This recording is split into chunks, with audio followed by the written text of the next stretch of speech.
미가서 6장 6절로부터 16절 말씀입니다.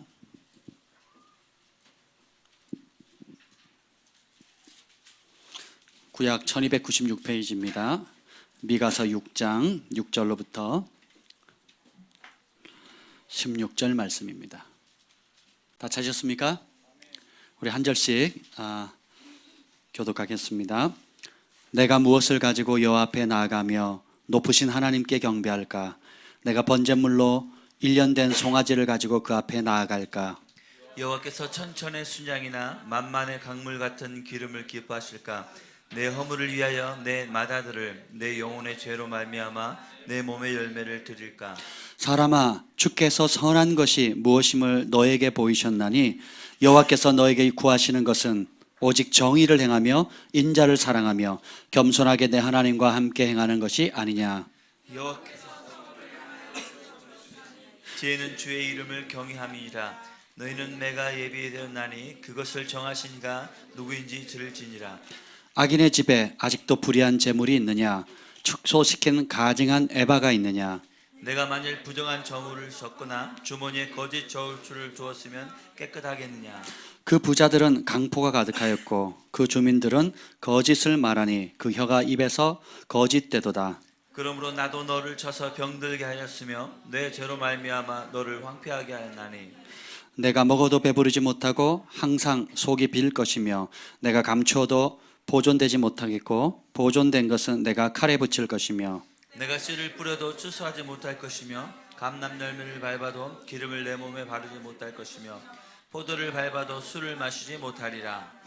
너희가 오므리의 율례와 아합 집의 모든 예법을 지키고 그들의 전통을 따르니 내가 너희를 황폐케 하며 그의 주민을 사람의 조속거리로 만들리라.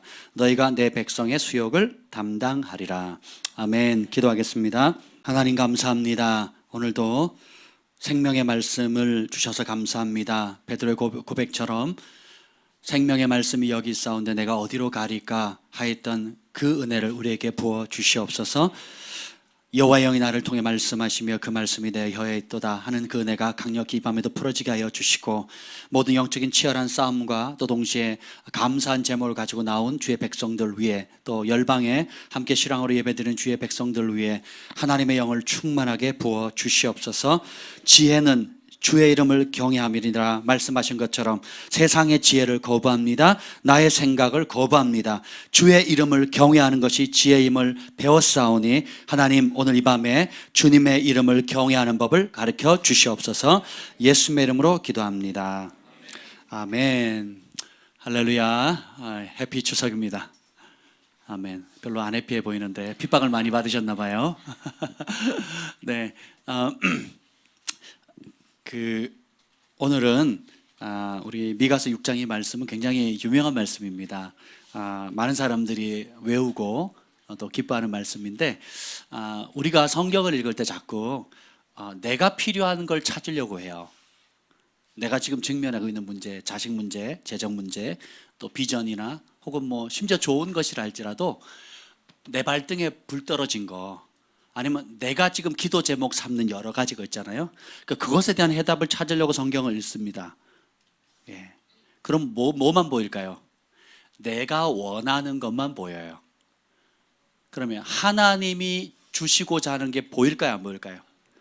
여러분 대화할 때 보면 일방적으로 막 얘기하는 사람 있죠. 혼자서 막 1시간, 2시간, 3시간 얘기하는 사람 있죠. 저희 교회도 2명 있어요. 관동 형제랑 저입니다. 저보다 조금 세신 분이 관동 형제예요. 제가 몇 번 양육하려고 갔더니 한 2시간 앉아있으면 제가 1시간 50분 들어야 돼요. 그래서 제가 양육 받고 옵니다. 얼마나 마음에 나누고 싶은데 나눌 대상이 없으면 저를 붙잡고 그러겠습니까? 그래서 제가 그 마음 충분히 이해합니다. 우리 김 목사님이 머리하러 염색하러 갔는데 우리 김 목사님도 한 말씀 하시잖아요. 관동 형제 앞에서는 조용하게 있더라고요. 그 제가 돌아오면서 왜 그랬냐 그랬더니 관동 형제는 들어줄 사람이 필요하다고. 그래서 충분히 들어줘야 된다고. 대단하다는 생각을 합니다. 여러분 우리가 하나님 앞에 나아갈 때 여러분 우리가 선생님 앞에 가서 내가 질문을 하는 건 좋지만 내가 해답을 많이 말을 하게 되면 도움을 받아요 못 받아요? 내 생각은 이렇게 하면 될 것 같고요. 저렇게 하면 될 것 같아요. 라고 계속 선생님 앞에 얘기를 해요. 멘토한테 얘기를 합니다. 영적 지도자 앞에 계속 내가 생각하는 해답을 얘기를 하면 어떻게 될까요? 도움을 못 받죠. 근데 반대로 우리 관동 형제처럼 내가 이렇게 아픕니다. 내가 이렇게 느꼈습니다. 내가 이렇게 씨름하고 있습니다. 또 내가 이렇게 말씀 앞에 순종을 했는데 이건 왜 그렇죠? 라고 끊임없이 하나님께로 더 가까이 나아가려고 하는 아름다운 질문을 하게 되면 어떨까요? 말씀에서 해답을 찾으려고 질문하는 사람과 내 생각대로 해답을 요구하는 것은 전혀 다른 거예요. 이해가 되세요? 오늘 이 본문에 보면 6절 한번 읽읍시다. 6절. 아주 미가 선지자가 엄청난 질문을 해요. 제가 고등학교 3학년 때 제 기도를 바꿨다 그랬죠. 주님, 나 이것도 하고 싶고 저것도 하고 싶고 뭐도 하고 싶고 뭐도 하고 싶어요. 그러다가 계속 바뀌는 변덕스러운 저의 모습을 보고는 어느 날 기도하다가 멈췄어요. 제 생각은 이렇게 변덕스럽게 바뀌는데 주님이 나를 이 땅에 보내셨고 태어나게 하셨는데 주님께서 직접 정하신 나를 향한 계획이 뭡니까? 주님의 생각은 무엇입니까? 주님이 저를 위해서 맞춰놓은 계획이 뭐지요? 라고 묻는 순간 지난 3년 동안 금식하고 기도하고 떼쓰고 애썼던 모든 부담감, 장래에 대한 막막함이 싸그리 한순간에 없어지더라고요. 그리고 주님이 마치 보이진 않았지만 흐뭇해하시면서 나는 네가 그 기도하기를 3년을 기다렸다 하시는 것 같은 느낌을 받았어요. 세상이 흔들지 못하는 평강이 막 몰려오는데요, 그렇게 기쁠 수가 없더라고요. 그냥 기도 하나만 바꿨는데, 기도 하나 제목만 바꾼 거예요. 고전에는 막 금식하고 떼쓰고 막 산에 가서 부르짖고 소나무 뿌리 뽑아야 된다 가지고 막 잡고 막 흔들고 안 뽑히더라고요. 이게 만만치가 않아요. 이게 그때도 평강이 없었는데 나를 향한 주님의 계획은 무엇입니까? 라고 물었을 때 모든 게 바뀌어 버렸어요. 그리고 모든 염려, 근심, 걱정, 내가 쓸데없는 걱정을 한 거예요. 쓸데없는 염려를 한 거예요. 쓸데없는 집착을 가진 겁니다. 그게 다 뭐예요? 내 욕심입니다. 예, 그렇죠. 근데 이걸 수고하고 무거운 짐진 자들아 다 내게로 오라. 내가 너희를 쉬게 하리라. 그 짐을 누구 앞에 내려놓으면 돼요? 예수님 앞에 던져버리는 겁니다. 다시 지고 갈 필요가 없어요. 이 밤에 여러분 예수님 앞에 여러분의 짐을 던지러 오셨죠. 그분의 해답을 듣고 싶어서 오신 거예요? 아니면 여러분이 원하는 것을 얻으려고 오셨습니까? 잘 하셔야 됩니다. 이 질문의 차이가, 훌륭한 학생은 질문을 바르게 하거든요. 공부 못하는 학생들은 시험에 안 나올 문제들만 질문합니다. 공부 잘하는 사람은 더 고득점을 얻기 위한 중요한 질문들을 하죠. 그렇죠? 그러니까 아무리 밤새 공부해도 시험에 안 나올 것만 열심히 공부하면 그 사람은 밤을 새도 몸만 피곤해요. 근데 공부 잘하는 사람은 딱딱딱 필요한 것만 해서 푹 자고도 시험을 잘 보지요. 우리가 하나님 말씀 알아갈 때도 마찬가지죠. 6절 읽겠습니다. 시작. 내가 무엇을 가지고 여호와 앞에 나아가며 높으신 하나님께 경배할까? 아멘. 정말 훌륭한 질문이에요. 여러분 지금 누구 앞에 나왔습니까? 주님 앞에 나오셨죠. 그죠? 저한테 얼굴 도장 찍으러 나오신 게 아니잖아요. 그죠? 주님 앞에 나오셨어요. 근데 주님 앞에 나아갈 때 내가 뭘 가져가면 좋을까? 어떻게 하면 하나님께서 기뻐 받으시는 경배, 예배가 될 수 있을까? 어떻게 하면 이 예배를 하나님이 흡양하실까? 어떻게 하면 하나님이 내가 드린 이 예배를 기뻐하실까? 정말 좋은 질문이죠.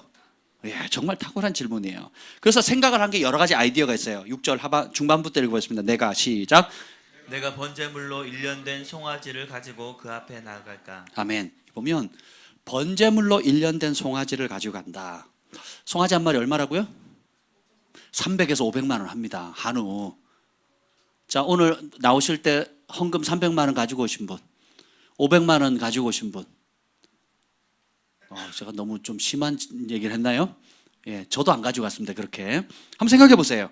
이게 뭐냐면 종교적인 의무예요. 내가 하나님 앞에 이번에 큰맘 먹고 한번 기쁨이 돼드리라. 그러니까 내가 번제물을 그냥 가난한 사람 뭐예요? 산비둘기 집비둘기, 그보다 더 가난한 사람은 곡식이잖아요. 곡식. 예, 여러분들 쌀 갖다 주는 거예요. 우리로 말하면 쌀 갖다 주는 거예요. 그죠? 고운 밀가루, 몇 에바, 또 뭐 해가지고 우리로 말하면 부침개를 붙여가지고 갖다 드리는 거예요. 누가? 극빈자들이. 그거보다 조금 있다 그럼 뭐예요? 산비둘기, 집비둘기 나가서 잡아오면 되잖아요. 그건 여러분이 잡을 수 있는 거예요. 산비둘기 주인 있어요, 없어요? 쥐비둘기 주인 있어요, 없어요? 없어요. 그냥 나가 잡아오면 돼. 그러니까 내가 조금씩, 그러니까 뭐죠? 이렇게 쌀가루 뿌려놓으면 어릴 때 참새 잡듯이 이렇게 잡아와서 드리면 되는 거예요. 가난한 사람들 드리는 거예요. 근데 좀 있다. 그래서 나는 이제 중산층 이상 된다. 그러면 어떻게 해요? 양과 염소를 바칩니다. 지금도 동남아에 가면 양과 염소는 가난한 가정의 전 재산이에요. 그래서 그런 사역을 하는 선교사님들 있잖아요. 염소 양을 분양해주고 5마리, 뭐 10마리 이상 되면 원래 있던 2마리 암수 다시 반납해주면 돼요. 그럼 그걸 받아가 또 다른 사람한테 분양을, 이 사역을 지금도 하고 있습니다. 큰 세계적인 사역을 하고 있어요. 그러니까 굉장히 지금도 양 한 마리 얼마입니까, 여러분? 먹어보셨어야지 뭘. 염소는요 비싸요. 저희 외할머니, 외할아버지가 우리 1년에 한 번씩 이제 외가댁이 모이면 막 7남매, 8남매 그렇거든요. 뭐 한 몇십만, 굉장히 많이 모입니다. 자녀들까지 모이면. 그러면 외할아버지가 뭘 하냐면 염소를 잡아요. 염소 한 마리를 잡으면 그 전 가족이 다 먹습니다. 제가 그때 기억나는 게 염소 천엽이 있거든요. 천엽. 되게 맛있어요. 천엽을 먹던, 고기 맛은 기억이 안 나고 그 천엽 먹던 기억이 납니다. 그죠? 그래서 멕시코도 귀한 손님이 오면 돼지를 잡고, 왕이 오시면 그다음 뭘 잡는다고요? 소를 잡는다 그랬죠. 누가 와야 된다고요? 왕이 와야 돼요. 그러니까 우리가 1년에 한 번 모이는 그 외갓집 큰 잔치에 잡는 게 뭐예요? 염소 한 마리, 염소 한 마리. 근데 오늘 이 사람 뭘 가져갑니까? 송아지를 가져가거든요. 송아지 고기 맛있거든요. 고기 육질로 따지면 제일 맛있잖아요. 이런 귀한 거를 가져가는 거예요. 왜냐하면 종교적인 의무로 할 수 있는 최상급의 예물을 드리는 거예요. 그러면 하나님 기뻐하시겠죠? 아멘. 기뻐하실 겁니다. 근데 그것도 좋은데 이건 뭐냐면 그냥 종교적 의무를 다하면 기뻐하실까? 11조하고 뭐 감사헌금하고 선교헌금하고 그냥 이런 종교적 의무를 하면 주님이 기뻐하실까? 두 번째 7절 읽어봅시다. 7절 시작. 여호와께서 천천의 수장이나 만만의 강물 같은 기름을 기뻐하실까? 내 허물을 위하여 내 맏아들을 내 영혼의 죄로 말미암아 내 몸의 열매를 드릴까? 자 보시죠. 천천의 숫양, 만만의 강물 같은 기름. 여러분 300데나리 향유 한번 딱 깼어요. 그 향유가 얼마라고요?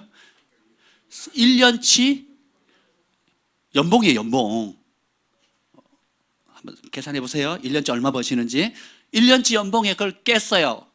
그걸 뭐 무슨 그 뭐지 장독대 뭐 이런 데 가져온 게 아니잖아요. 여러분 향수병 얼마입니까? 조그만하잖아요, 그죠? 예, 그런 거예요. 이 조그만한 병 안에 그걸 깨트렸는데 이게 얼마나요? 1년치인 거예요, 1년치. 근데 보세요, 만만의 강물 같은 기름, 그리고 천천의 수장. 자, 1000번제를 드린 사람 누구예요? 성경에 솔로몬이죠. 한꺼번에 드렸는지 아니면 나눠서 드렸는지 의견이 분분합니다. 어쨌든 간에 1000마리의 소를 잡은 겁니다. 그럼 뭐예요? 내가 예수 믿고 복 받아서 성공해가지고 교회에 큰일 한번 하는 거예요. 그러니까 세상에서 돈 많이 벌어서 성공해가지고 그 성공한 복을 가지고 하나님 나라를 위해서 드리면 하나님이 기뻐하실까라고 질문하는 거예요. 진짜 하나님이 요구하시는 게 내가 세상 속에서 성공하는 것일까라는 거예요. 그 성공한 복을 누구한테 돌린다고요? 하나님께 돌리겠다라는 거예요. 여러분 염소 1000마리 한번 생각해 보세요. 숫양이네요. 숫양. 양 1000마리 한번 생각해 보세요. 여러분 양고기집 한번 가보세요. 그 뭐죠? 갈비대 있잖아요. 그 갈비, 양갈비 한 대에 3만 원 합니다. 그냥 한 대에 3만 원. 물론 우리나라에 안 나기도 하지만 그 갈비 한 대에 3만 원입니다. 크지도 않아요. 대부분 비싸죠. 그리고 꼬치로 만들어가지고 그냥 10개에 뭐 2만 원 얼마인가 뭐 이렇게 17,000원인가 대부분 비싸요. 지금도. 그죠? 근데 생각해 보세요. 천천의 숫양입니다. 그러니까 이렇게 성공해서 뭔가를 드린다. 제가 전에 다니던 교회에서 그 성가대 한번 회식 한번 하잖아요. 고기 한번 먹으면 몇백만 원 나갑니다. 성가대 회식 한번. 먹을 때 맛있게 먹는데 돌아서서는 야 돈을 이렇게 써야 되나? 뭐 이런 생각을 했어요. 내가 먹을 때 행복한데 돌아서면 돈을 이렇게 써야 되나? 뭐 이런 생각 있잖아요. 그 이중적인 마음. 입에 들어갈 때 너무 좋은데 이 돈을 이렇게 써야 되나? 막 개인이 쏘면 또 감사한데 또 교회 재정으로 쓰면 교회 재정을 꼭 이렇게 써야 되나? 또 개인이 또 그렇게 쏘면 감사하다가도 저 사람 돈 많나 보네. 저 사람 잘난 척하네. 뭐 이런 생각 들잖아요.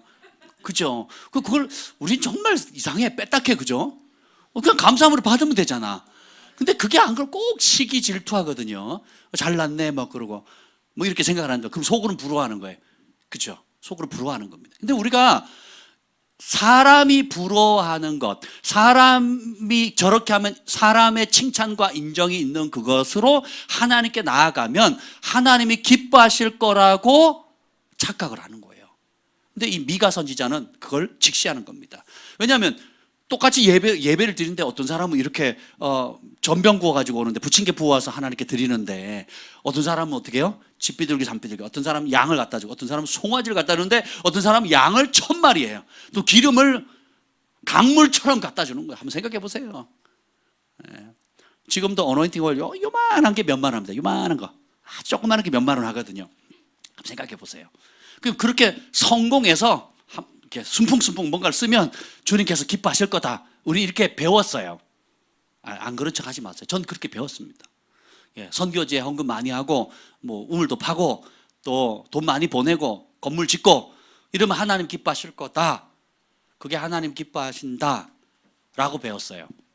그럴 수도 있습니다. 근데 그거는 부가적인 거지 근본적인 게 아니에요. 오히려 그것이 교만의 길로 인도하게 하고 그것이 나를 하나님 앞에 심판을 받게 하는 빌미가 될 수 있습니다. 왜냐? 불의한 청지기의 길로 가거든요. 주인이 쓰라는 대로 쓰는 게 아니고 뭐예요? 내가 내 의를 드러낸 생색내기로 쓰는 겁니다. 그래서 예수님이 그 마태복음 5장, 6장, 7장, 8장 그리고 마태복음 쭉 거기 보면 천국복음에 보면 천국의 삶을 이 땅에 사는 방식에 대해서 나왔어요. 뭐라고 합니까? 오른손이 하는 일, 왼손이 버리고 구제할 때는 사람들에게 나팔 불지 말고 기도할 때 나팔 불지 말고 금식할 때도 골방에 들어가고 그래서 어떻게 해요? 은밀한 가운데 보신 하나님 옆에 은밀하게 행하라 그러거든요. 이해가 되세요? 그 이유가 뭐예요? 그렇게 안 하면 땅에서 칭찬 다 받았으니까 하늘에 상급이 없을 뿐더러 굉장히 위험에 빠집니다. 어느 겸손의 길로 가요? 교만의 길로 가요? 자기 의의 길로 가는 겁니다. 굉장히 위험하거든요. 그래서 제가 미국의 신학교 박 총장님을 만났습니다. 별로 놀라지도 않으시는데 뵀어요. 그래서 총장실에서 이사회 회의하는 데도 들어갔어요.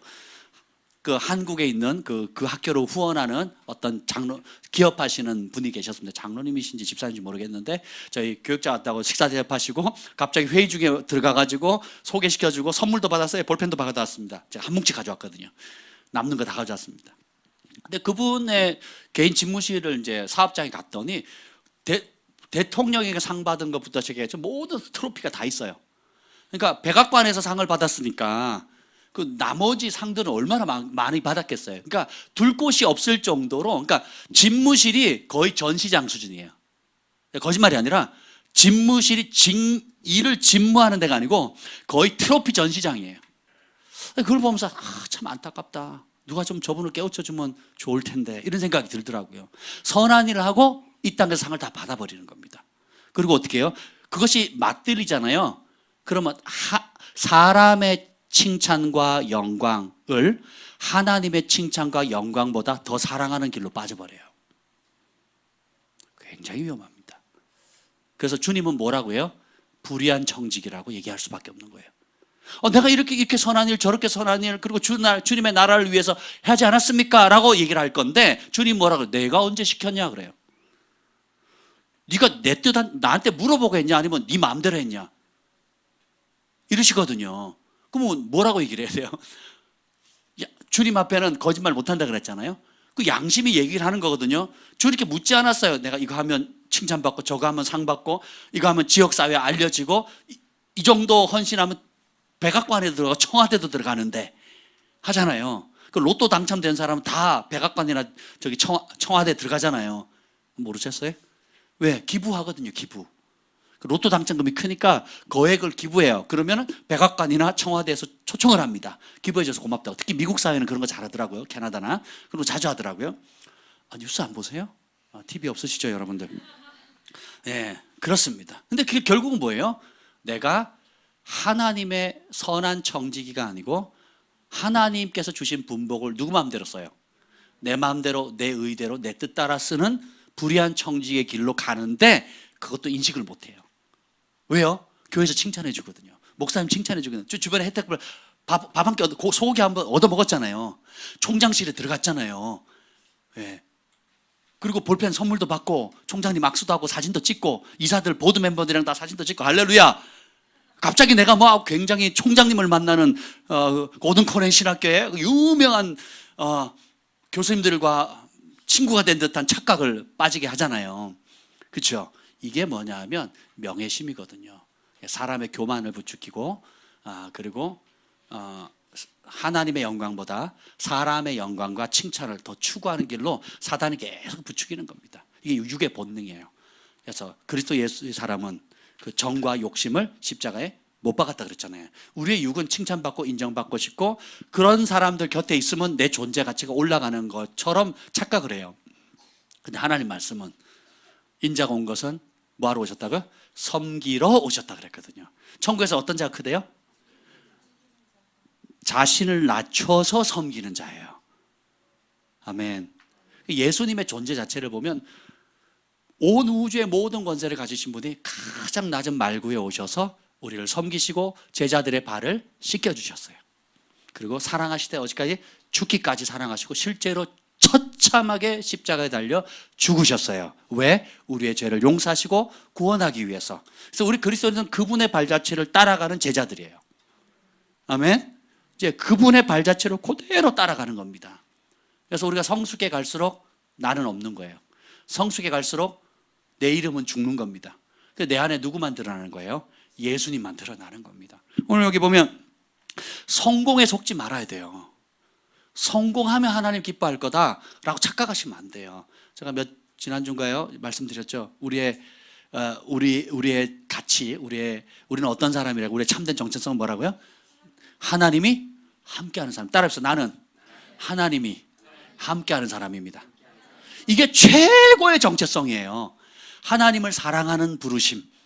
그 사랑하는 하나님과 그 사랑하는 하나님이 나와 함께 하시고 내가 그분과 함께 하기를 최고의 인생의 목적으로 삼는 겁니다. 그러면 여러분 목수가 되든 교수가 되든 청소부가 되든 무직이든 백수건 백족은 상관이 없다니까요. 성공한 사람들이 얼마나 비참한 길로 가는지 한번 보세요. 돈을 많이 번 사람, 권력을 얻은 사람. 저는 이 정부가 문을 닫게 될 때 어떤 처참한 일을 당하게 될지 상상만 해도 끔찍합니다. 상상만 해도 끔찍해요. 심리학자들이, 그러니까 우리나라 명문 대학의 각 대학의 그 심리학 교수님들이 이번 조국 그 사건 있잖아요. 그거를 조국에 대한 그 조국 뭐가 됐죠?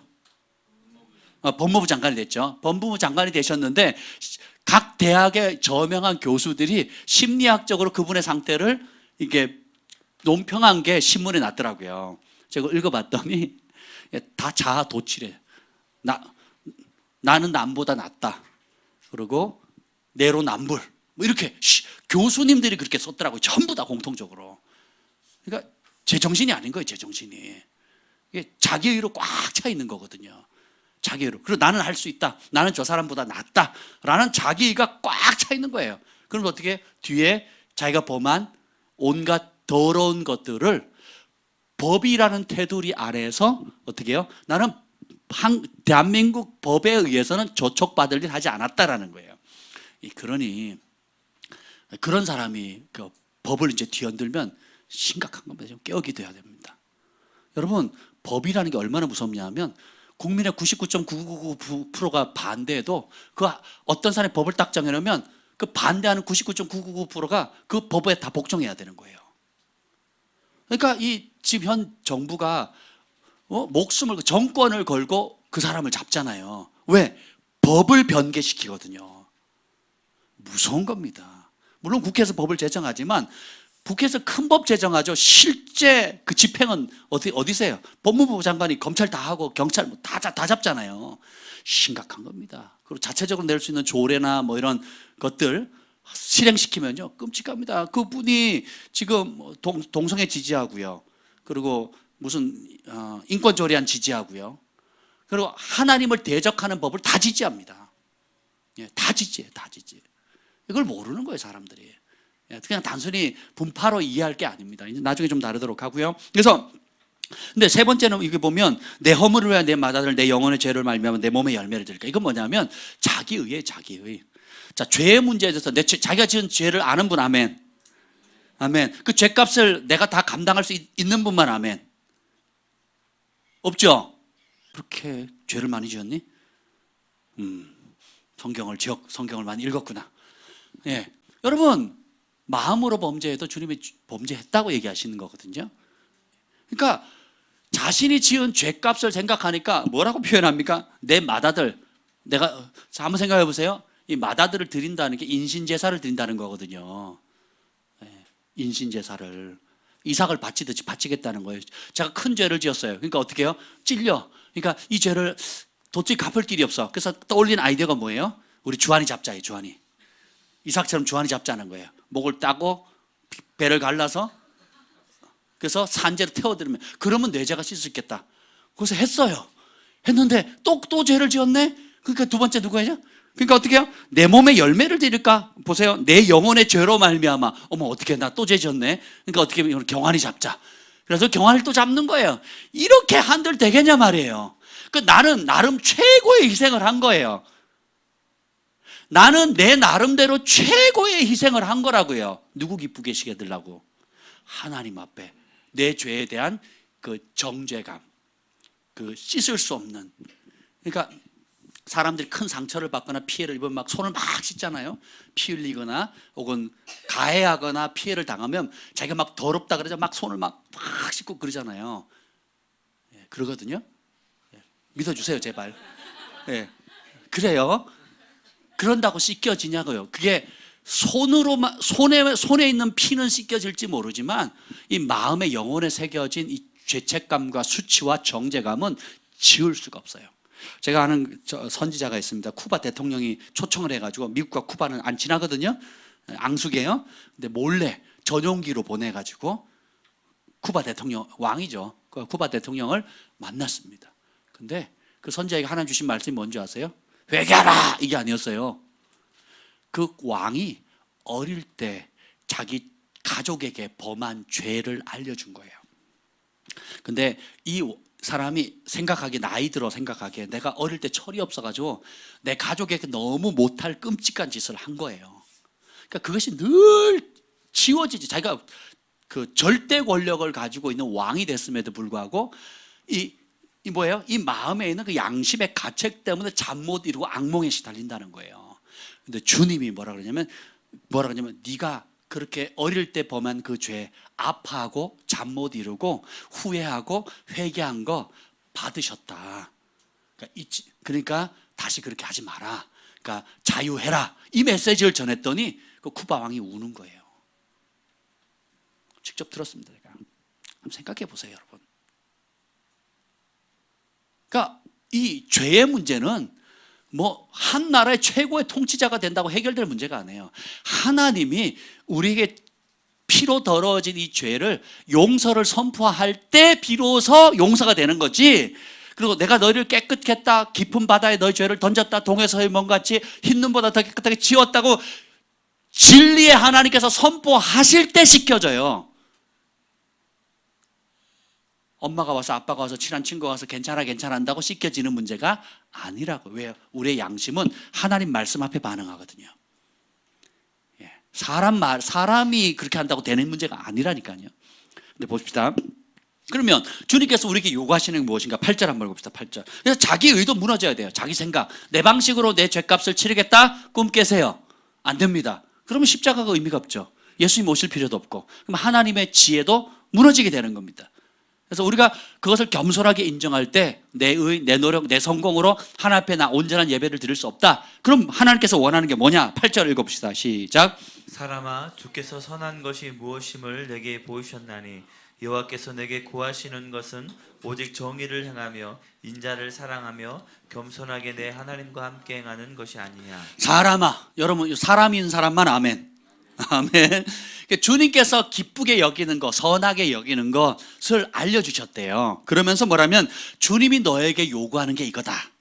우리가 하나님 앞에 나오잖아요. 기도하러 나가거나 예배드리러 나가거나 주님께로 더 가까이 은혜 보좌 앞에 나아갈 때에 주님이 요구하시는 거 세 가지를 발견한 겁니다. 오늘 이거 여기에 초점을 맞추셔야 돼요. 오늘 이 밤에 나오셨잖아요, 여러분. 내가 원하는 것을 잡지 마세요.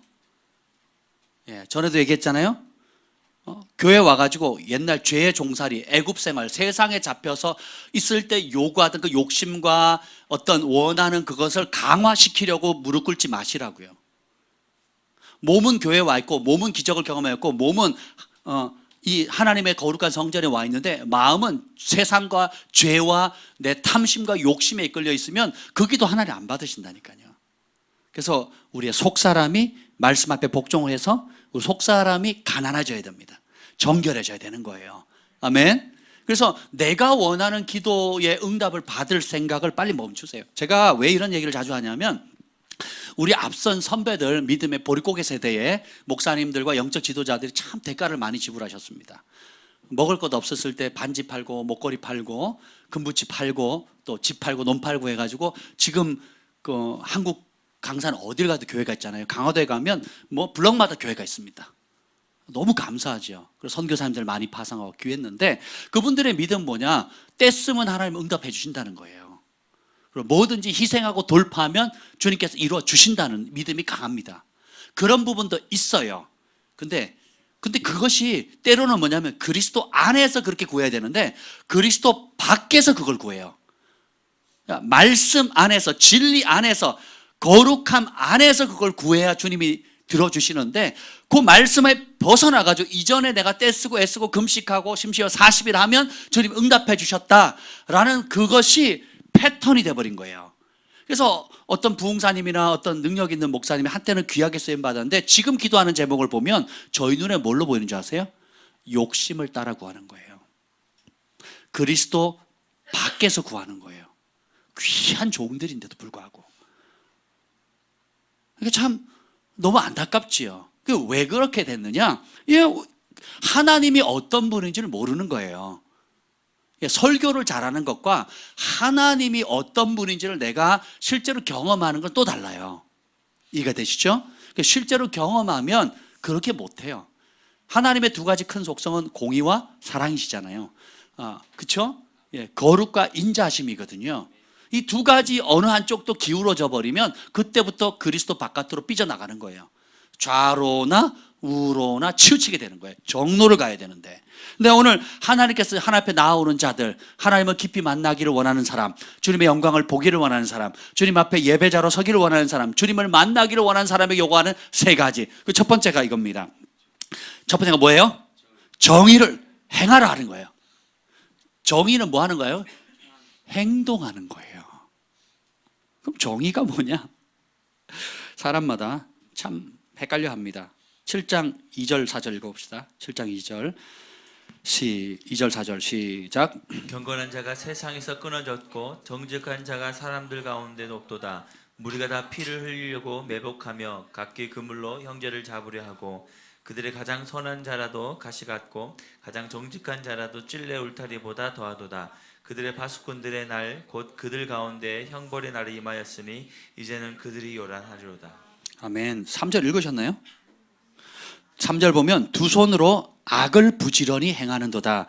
그 지도자와 재판관은 뇌물을 구하며 권세자는 자기의 마음의 욕심을 말하며 그들이 서로 결합하니 그들의 가장 선한 자라도 가시 같고 가장 정직한 자라도 찔레 울타리보다 더하도다. 형벌의 날 심판의 날이 이르렀다라는 얘기입니다. 그러니까 시대의 풍조가 지금 미가 선지자 시대 때 경건한 자가 세상에 끊쳤고 정직한 자가 없대는 거예요.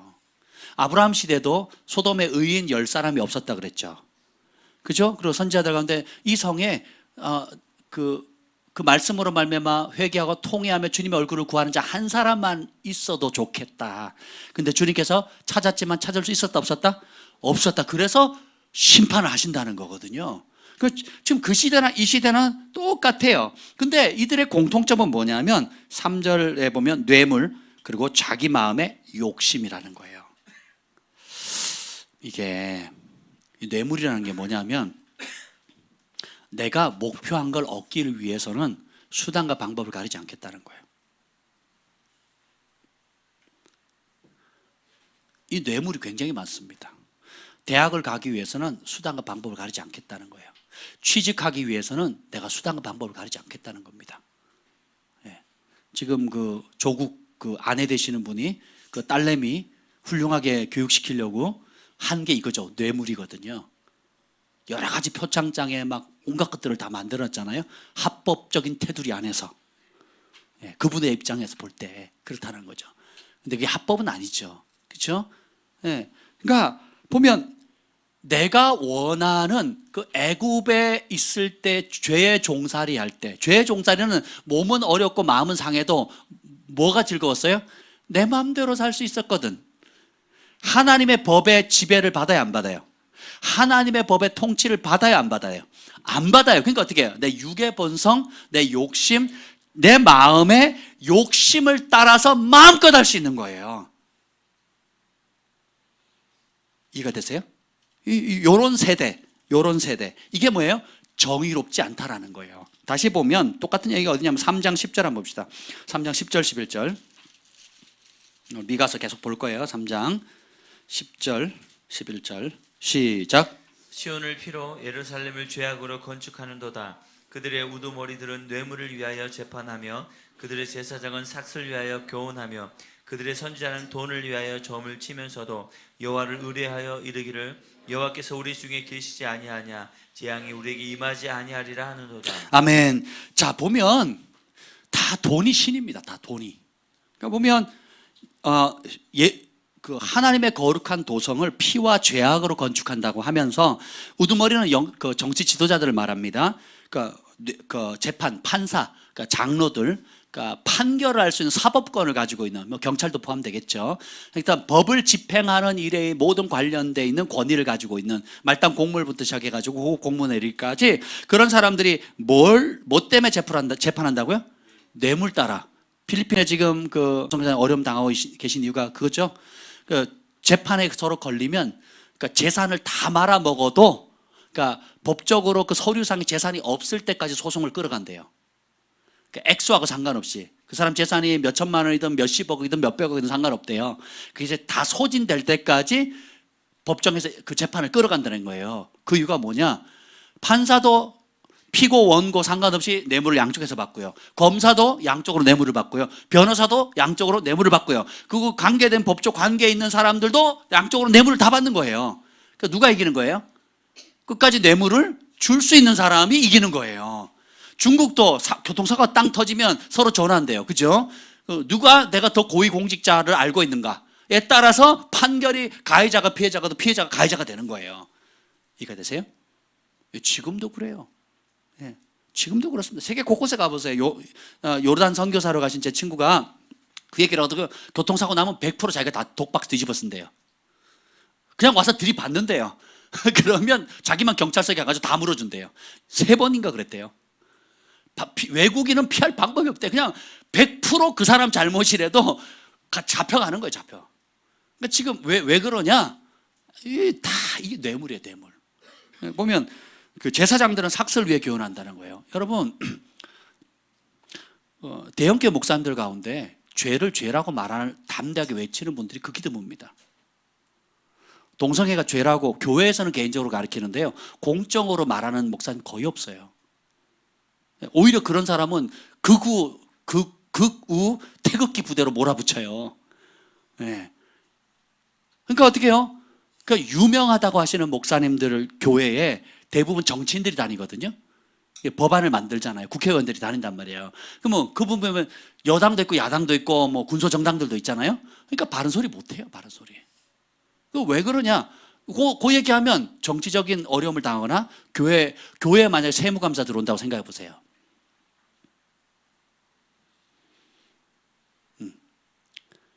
한번 생각해 보세요. 예. 그리고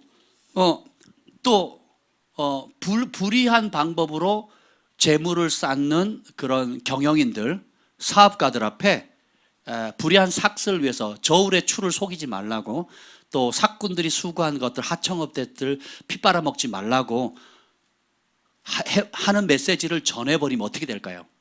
제가 전에 말씀을 드렸잖아요. 저희 교회에 개인 사업하시는 분들 가운데 제가 보니까 본인은 그 영사업자들은 주말이 피크거든요. 우리 관동 형제님 정관동 헤어샵에 갔더니 기가 막힌 그 안내문이 하나 붙였더라고요. 화요일 몇 시부터 몇 시까지, 수요일 몇 시부터 몇 시까지, 금요일 몇 시부터 몇 시까지, 주일은 당연히 쉬고, 그리고 월요일은 아예 시간도 안 나와 있고, 그러니까 언제 영업하는지 모르겠더라고요. 그러니까 손님들이 걱정해요. 이렇게 해서 먹고 사시겠냐고. 주말이 피크거든요. 저희 교회 처음 나오셨을 때는 금요 예배 멈추는 금요 예배를 기도회를 참여하기 위해서 가게 문 닫는 걸 힘들어하셨거든요. 갈등이 있었거든요. 예. 근데 주인이 누구인가를 결정한 부부터 오히려 점점점 심해가지고 지금은 제가 좀 말려요. 좀 일 좀 하시라고 할 정도로 이제는 우선순위가 내가 주인입니까? 하나님이 주인이죠. 예, 그리고 우리 그 팜파스에서 예수 정관동 헤어 스케치는 뭐 주님의 것입니다. 이렇게 두 장 붙어 있더라고요. 할렐루야. 너무 기쁘더라고요. 근데 제가 저에게 또 다른 분들은 본인은 예배 드린다고 하면서 그 사업장을 열고 그리고 그 뭐죠? 종업원들을 일을 시키는 거예요. 그러니까 종업원들이 요즘은 뭐 일을 안 하려고 하는 게 아니라 일을 하고 싶어 해요. 돈 되니까. 그러니까 업주도 돈 되니까 서로 윈윈 하는 거죠. 그러니까 종업원이 쉬고 싶은데 못 쉬게 하는 건 아니고, 그러니까 그 사람도 돈 되고 나도 돈 되니까. 그렇죠?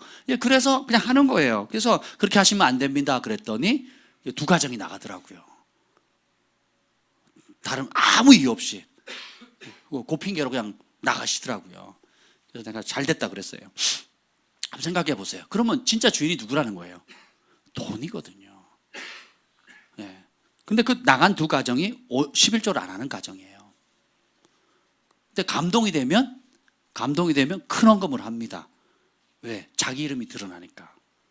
그리고 먼저 제안을 합니다. 이렇게 할 거니까 내가 얼마 낼 테니까 그렇게 하세요.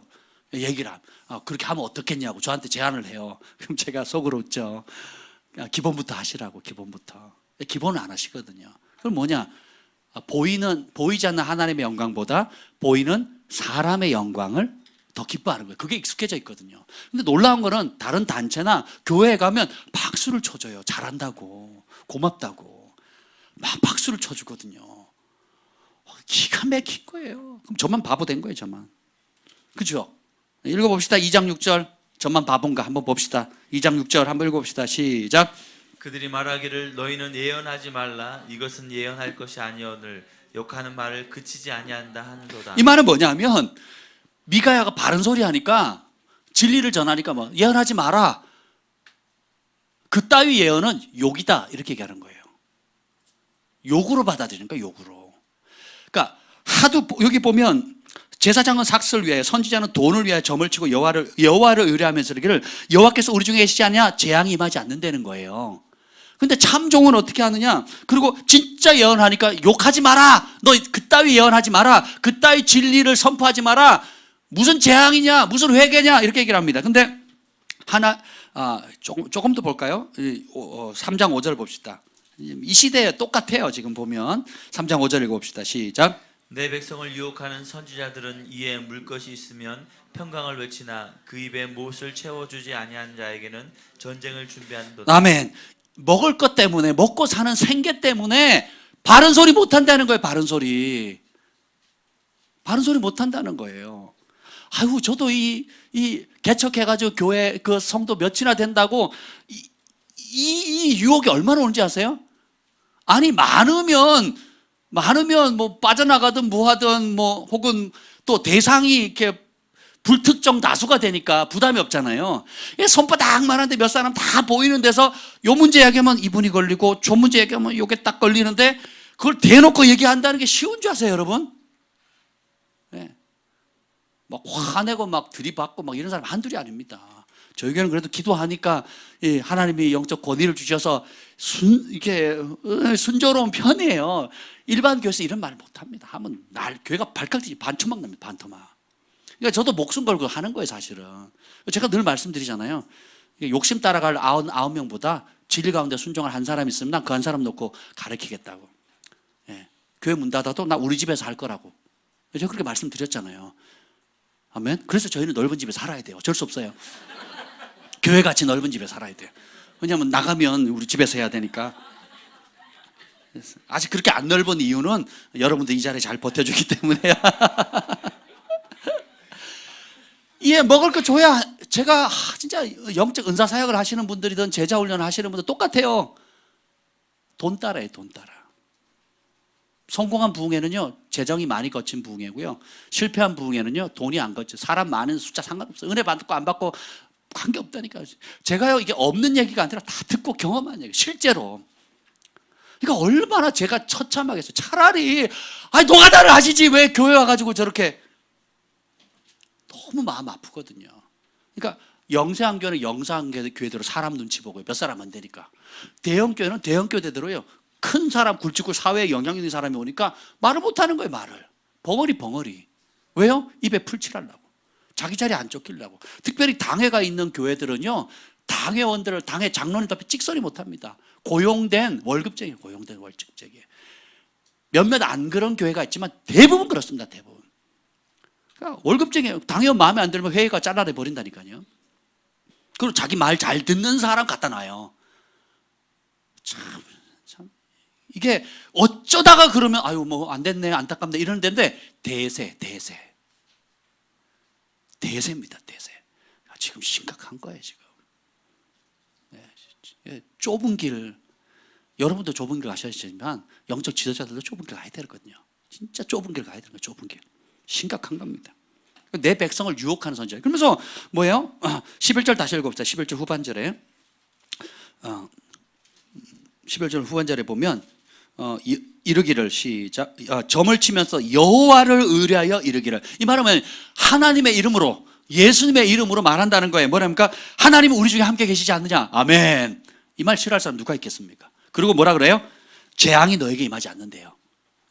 이게 뭐예요? 거짓 선지자들이 벼랑 끝에 지금 뛰어내리려고 하는데 하나님의 심판이 지금 1장부터 보면 심판에 대한 얘기거든요. 끝까지 심판이 지금 임박했는데도 평안하다 하는 겁니다. 근데 진짜 종은 어떻게 하느냐? 뭐라고 합니까? 8절 읽어봅시다. 8절 읽겠습니다. 3장 8절 시작. 오직 나는 여호와의 영으로 말미암아 능력과 정의와 용기로 충만해져서 야곱의 허물과 이스라엘의 죄를 그들에게 보이리라. 자, 이거 보면 관용구예요. 여호와의 영이 내게 임하셨으니, 이 말하고 똑같아요. 하나님의 영이 미가의 선지자에게 임한 겁니다. 그랬더니 어떻게 해요? 능력으로 충만해지는 거예요. 아멘. 파워예요. 영어는 파워. 권세란 뜻이에요, 사실은. 그러니까 능력이 임한 거예요. 그럼 우리는 예언하고 병 고치고 이럴 거 생각하잖아요. 한번 봅시다. 그리고 능력이 임하고 정의가 있고 용기로 충만해지고 뭐 합니까? 야곱의 허물과 이스라엘의 죄를 보여준다는 거예요. 능력받아서 축복받아라가 아니고 능력받아서 부를 얻어라가 아니에요. 능력받아서 세상에서 성공하는 목회, 성공하는 사역하라는 게 아니고 백성들의 죄와 실상과 허물을 하나님의 진리 맞춰 비춰줘서 빛 가운데 그것이 드러나도록 해라는 거예요. 그래서 회개의 자리로 가도록 하는 겁니다. 그리고 죄의 길에서 돌이켜서 거룩의 길, 의의 길로 갈 수 있도록 마땅히 제사장의 입에는 공의와 의와 정직함이 있어야죠. 진리의 길을 갈 수 있는 길을 알려줘야 되는 거거든요. 이게 진짜 종이 하나님의 영을 받으면 그렇게 한다는 거예요. 근데 거짓 종들은 어떻게 한다고요? 뭘 따라? 이에 먹을 걸 주는 것이 따라 움직이는 겁니다. 그래서 뭘 받는데요? 다시 읽어봅시다. 11절 처음부터 11절 시작. 그들의 우두머리들은 뇌물을 위하여 재판하며 그들의 제사장은 삭슬 위하여 교훈하며 그들의 선지자는 돈을 위하여 점을 아멘. 치면서. 똑같아요. 뇌물, 삭, 돈 다 뭐예요? 돈이 신 거예요. 돈이. 그들의 배가 신인 거예요. 배때기 부르기 위해서 좀 더 편안한 삶. 여러분 그 정치인들 그 청문회 나가는 거 보세요. 그러니까 자기들이 만든 법에 다 걸리잖아요. 무슨 이사 가는 거 있죠. 자식 교육을 위해서 이사 가는 걸 뭐라 그래요? 위장 전입은 기본이고 이거는 아예 이제는 아주 문제되지도 않아요. 그냥 당연한 거예요. 당연한 게. 예, 그리고 어떻게 해요? 정보 빼가지고 미리 투자하고, 그죠? 다른 차명 계좌로 어떻게 하고, 다 뭐예요? 다. 자식들 이렇게 불법 전형해서 하는 게 다 뭐예요? 돈 벌라고. 돈이 신이에요. 돈이 신. 예. 공산주의를 외치고 사회주의와 평등과 자유를 외치는 이런 지금 현 정권을 잡고 있는 이 세대도 결국 뭐예요? 자기 자식들 미군 타도하자, 미군 독재 하자, 또 미국과 맺은 무슨 미군 나가라, 미국은 타도 대상이다, 우리의 주적은 미국이다, 이렇게 외쳤던 사람들이거든요. 다 자식들 다 어디로 유학 보냈어요? 다 미국으로 보냈어요. 그래서 위선은 질병이라 그랬거든요. 예. 현 대통령이 한 말이 있어요. 쭉 나는 위장 전입한 사람, 뭐 한 사람 절대로 공직에 오른 일 없도록 하겠다고. 그 영상에 다 나와 있어요. 누가 잘 편집을 해놨더라고요. 근데 그 목록에 걸리는 사람만 다 들어가 있어요 지금. 그럼 제목이 위선은 질병입니다, 이렇게 붙어 있어요. 한번 생각해 보세요 여러분. 왜 그러냐? 다 자기 욕심을 따라 사는 겁니다. 돈이 신인 거예요. 여기 보면 우리가 그러면 그럼 바깥 사람들만 그러냐? 우리 안에 오늘 이 문제를 보면 정의를 행한다는 건 뭐냐면 하나님의 영의 충만함을 받아서 능력과 정의와 용기를 얻어서 결국 하는 게 뭐예요? 죄에 대해서 민감해지는 거예요. 그리고 어떻게 해요? 그 죄의 깃을 벗어 의의 길, 거룩의 길로 갈 수 있도록 만드는 겁니다.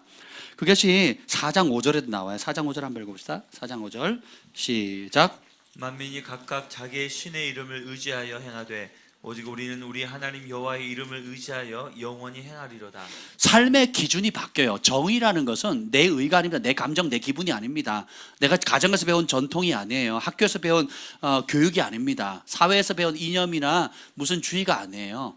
정의의 기준은 여호와의 이름. 그 이름은 뭐냐면 그 이름으로 선포되어진 모든 말씀을 얘기하는 거예요. 제가 성경을 읽으면 기준이 생긴다 그랬죠.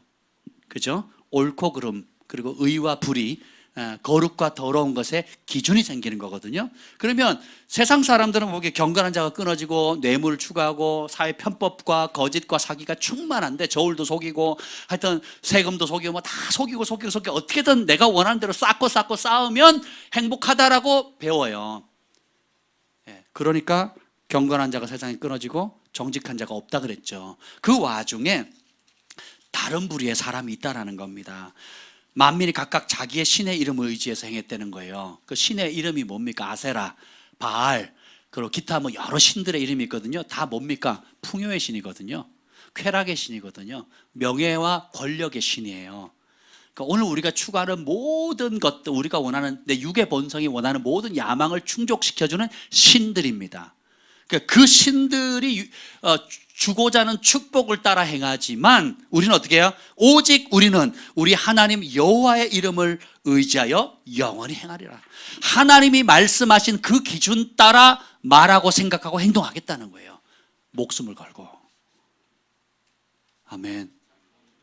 그렇게 정의로운 삶을 살아간 걸 가지고 하나님 앞에 올려드리라는 거예요. 그걸 주님 받으신대요. 하나님이 이쁘다고 하신대요. 하나님이 기뻐하신대요. 근데 보면 오늘 보면 6장 10절 한번 봅시다. 6장 10절. 6장 10절 읽어봅시다. 시작. 악인의 집에 아직도 불의한 재물이 있느냐? 축소시킨 가증한 11절. 내가 만일 부정한 저울을 썼거나 주머니에 거짓 저울줄을 주었으면 깨끗하겠느냐. 아멘. 자 보면 악인이 불의한 재물로 쌓았다는 거예요. 말세에 재물 쌓은 것처럼 수단과 방법 가르지 않고 어떻게든 돈 벌면 되잖아요. 어떻게든 축복받아서 성공하면 되잖아요. 그걸로 교회 헌금하고 선교비 하고 뭐 교회 건축하는데 도움 되면 하면 되잖아요. 그 누구 생각? 내 생각이에요. 하나님 나라에 하나님이 일하시는 거 보면 엘리야 선지자 보낼 때 그 기근회 때 부잣집 보내요, 가난한 집 보내요? 오병이어 기적을 행할 때 부잣집 도시락을 써요, 아니면 지극히 평범한 가난한 소년의 도시락을 쓰잖아요. 그러니까 사랑으로 내어드린 사람의 그 목숨 같은 것을, 사랑으로 드려진 그 목숨 같은 것을 주님이 받으시고 축복하셔서 기적을 행하시거든요. 아멘. 우리 그 선교사님들 그 선교관 하는 거, 또 교회 건축을 하는데 지금 헌금이 이제 들어오는데 어떤 분은 반지를 내놓으시고 어떤 분은 또 하여튼 보면 이렇게 할 만한 사람이 하는 게 아니라, 그러니까 할 수 있을 것 같아 보이는 그럴싸한 사람들이 하는 게 아니고요. 주님을 사랑하고 주님의 몸된 교회를 사랑하고 주님의 교회가 아름답게 세워지기를 진짜 마음으로 사모하는 분들이 하는 겁니다. 할렐루야. 안 보던 화분들 생겼죠? 예, 화요 모임에 오신 어떤 분이 하셨대요. 예, 우리 김 목사님 그랬거든요. 더 이상 가짜 페이크 좀 그만했으면 좋겠다고. 제가 그랬죠. 그래도 카메라는 잘 잡힌다고, 이쁘게 나온다고, 가짜가 실물보다 훨씬 더 잘 나온다고 제가 그랬거든요. 본질적인 게 아니죠. 그런데 자기 형편껏, 자기 여건껏 그냥 느끼는 그대로, 화장실 더럽다 그러면 열심히 막 그냥 그 락스로만 하는 분이 있고 거기다 향수 뿌린 사람도 있어요. 자기 믿음의 그릇대로 하는 거거든요. 그러니까 보면 정말 하나님이 하시는 일들을 보면 결국 하나님은 뭐냐, 그러니까 부자의 불의한 재물을 쓰는 게 아니고 누구든 상관없어요. 정말 주님을 사랑함으로 순전하게 내어드리는 그런 손길을 통해서 역사하시는 겁니다. 아멘. 이게 하나님의 신비예요, 신비. 그래서 창기의 재물 성전에 받지 말라 그러거든요. 불의한 재물로 드린 거 알고는 받지 말라 그러거든요. 교회가 모르니까 받는 거죠. 그 일일이 확인할 수 없잖아요. 똑바로 보셨어요? 뭐 이렇게 확인할 수가 없잖아요. 물어볼 수가 없잖아요. 그러니까 받는 거지. 그래서 교회는 받는데 하나님은 어떻게 한다고요? 안 받으시는 게 많다는 거예요. 그리고 나는 부끄럽게 이것까지도 받으실까? 과부의 두렵던 나 이렇게 보잘것없는 거 드리는데 주님 받으실까? 그런데 주님 뭐라 그래요? 이 많은 사람들 가운데 제일 많이 했다 그러시거든요. 왜야? 다른 사람 넉넉한 가운데 일부 찔끔했지만 너는 없는 가운데 전부 하지 않았냐? 이게 하나님 나라는 따라서 퍼센트다. 그러니까 꿀리지 마시라고요. 꿀리지 마세요. 퍼센트. 내가 하나님께 주신 분복이 몇 프로를 어떻게 하나님 나라에서 어떻게 드렸는가, 이게 중요하다니까요. 그러니까 예비나 꿀릴 게 없어. 학생이라고 돈 없다, 용돈 받아 쓴다고 꿀릴 게 하나도 없단다. 알겠니? 제가 다닐 때 고등학교 때 그때 한 달 용돈이 10,000원이었거든요. 학생 예비가 1,000원이었어요. 그 11조 1,000원 내고 선교헌금 뭐 2-3천 원 하고 또 뭐 감사헌금 몇천 원 하고, 그러면 어떻게 해요? 10,000원 받는데 헌금은 몇만 원을 합니다. 그러니까 정규 용돈은 10,000원인데 그럼 뭐 제가 뭘 사 먹을 수가 없잖아요. 그러면은 어떻게 하냐? 교회에서 이제 분방 뭐 회식하고 남으면 남는 음식 그 간식 있죠, 그걸 주머니 넣어요. 그렇게 먹고, 또 아니면 필요하면 정말 원하면 기도하고요. 그럼 기도하면 또 채워주시고, 또 뭐 지나가는 친척이 이렇게 또 용돈 주시기도 하고. 그러니까 그렇게 공급받는 걸 어릴 때부터 배우고요. 나는 10,000원을 받지만 하나님 앞에는 몇만 원을 헌금할 수 있는 믿음을 키우신 거예요. 아멘. 그러니까 주원아, 엄마 아빠가 용돈 적게 준다고 기죽할 거 없어. 하나님 나라는 퍼센트의 나라거든, 퍼센트. 아멘. 근데 어떤 사람은 좀 남들보다 평균 이상으로 벌어요. 근데 찔끔 내는데도 평균 버는 사람들보다 월등히 많이 내는 분들이 있거든요. 그건 누구 기준이에요? 내 기준이에요.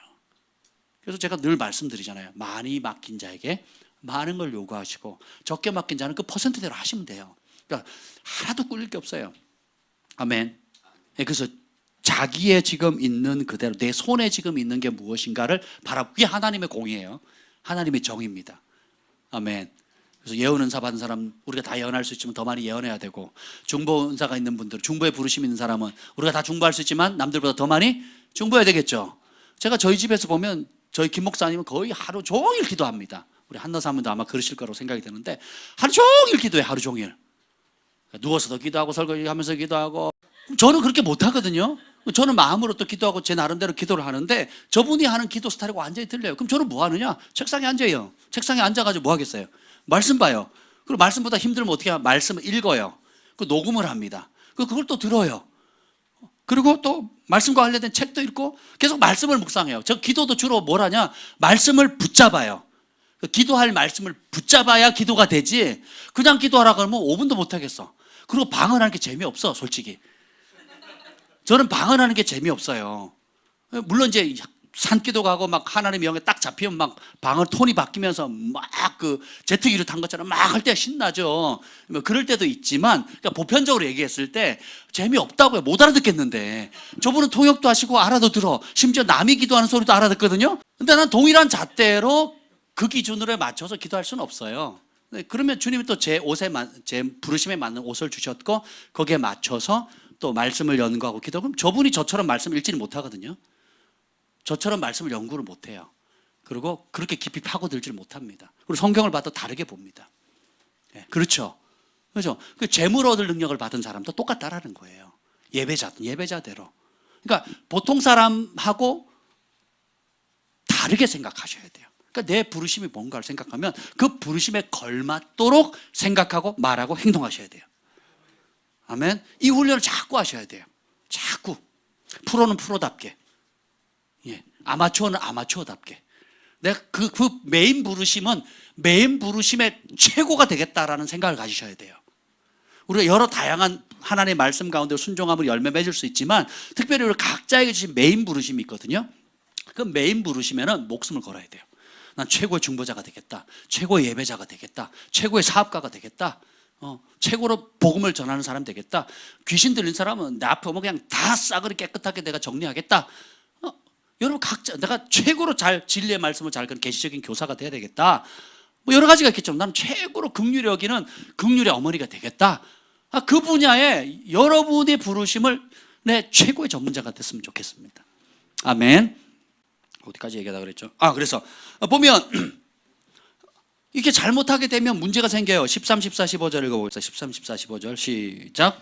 그러므로 나도 너를 쳐서 병들게 하였으며 내 죄로 말미암아 너를 황폐하게 하였나니 내가 먹어도 배부르지 못하고 항상 속이 빌 것이며 내가 감추어도 보존되지 못하겠고 보존된 것은 내가 칼에 붙일 것이며 내가 씨를 뿌려도 추수하지 못할 것이며 감람 열매를 밟아도 기름을 내 몸에 바르지 못할 것이며 포도를 밟아도 술을 마시지 못하리라. 불의를 행하면 신명기 28장의 축복과 저주의 법칙에 의해서 그대로 당하는, 먹어도 배부르지 않은 거예요. 씨를 뿌려도 거둘 수가 없고 포도를 심었는데 축사할 때 적이 와가지고 가져가 버리고 보너스를 받았는데 예상치 못한 돈이 그냥 뻥 나가게 되는 거예요. 나는 수단과 방법을 안 가지고 돈을 버렸는데 자식 새끼가 사고 쳐가지고 경찰서 가거나 감옥 가거나 아니면 누구 이빨 부러뜨려가지고 그 수습해야 되는 거예요. 네.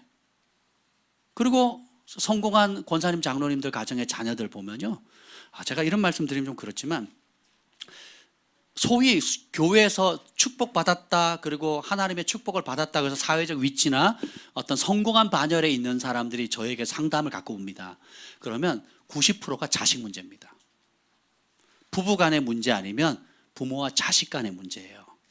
다 뭔지 아십니까?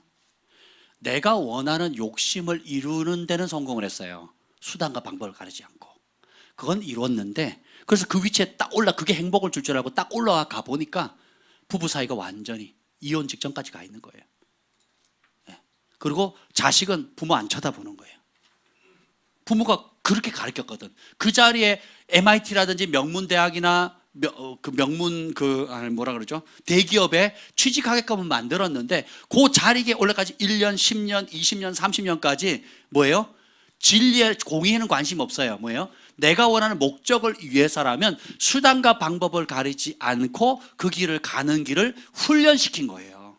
기도도 그렇게, 교회도 그렇게 다니고, 목사님의 축복도 그것 때문에 받고, 섬기는 것도 그것 때문에 하고, 관계도 그렇게 만들고, 이익이 된다면 하는 거죠. 그걸 자식이 몸으로 체득한 거예요. 누구한테? 부모한테. 그러니까 성공해서 위치에 딱 올라 보니까 이제는 더 이상 부모 도움이 필요 없으면 안 보고, 돈이 필요하면 부모님 찾아가는 거예요. 그러니까 다 100% 뭔지 아세요? 내 자식 새끼가 돈 달라 소리밖에 안 하는데, 돈 달라 소리밖에. 저는 다양한 부류의 다양한 교회 사람들을 만났잖아요. 그 남들이 보면 막 존경하고 부러워하는, 이야, 복 받았네, 이런다니까요. 한 껍질 딱 벗겨보면요, 처참합니다. 감사한 줄 아세요, 경진아. MIT 안 간 거에 대해서 고마워해라, 너 정말. 정말 감사하셔야 돼요. 여러분이 지금 여러분이 있는 그 자리에 감사하셔야 돼요. 감사하셔야 됩니다. 그러니까 없어서 고통당하는 것보다 있어서 혹은 성공했기 때문에 성공한 사람이 죄 가운데 있게 되면 하나님의 말씀의 벗을 벗어나게 되면 그 가정이 겪는 고통은 가히 상상을 초월합니다. 제가 강단에 입에도 내지 못할 정도로 추악하고 처참하고 아주 끔찍하거든요. 네. 감사하십시다. 네. 여러분의 참된 행복은 세상에서 성공해서 오는 게 아니에요.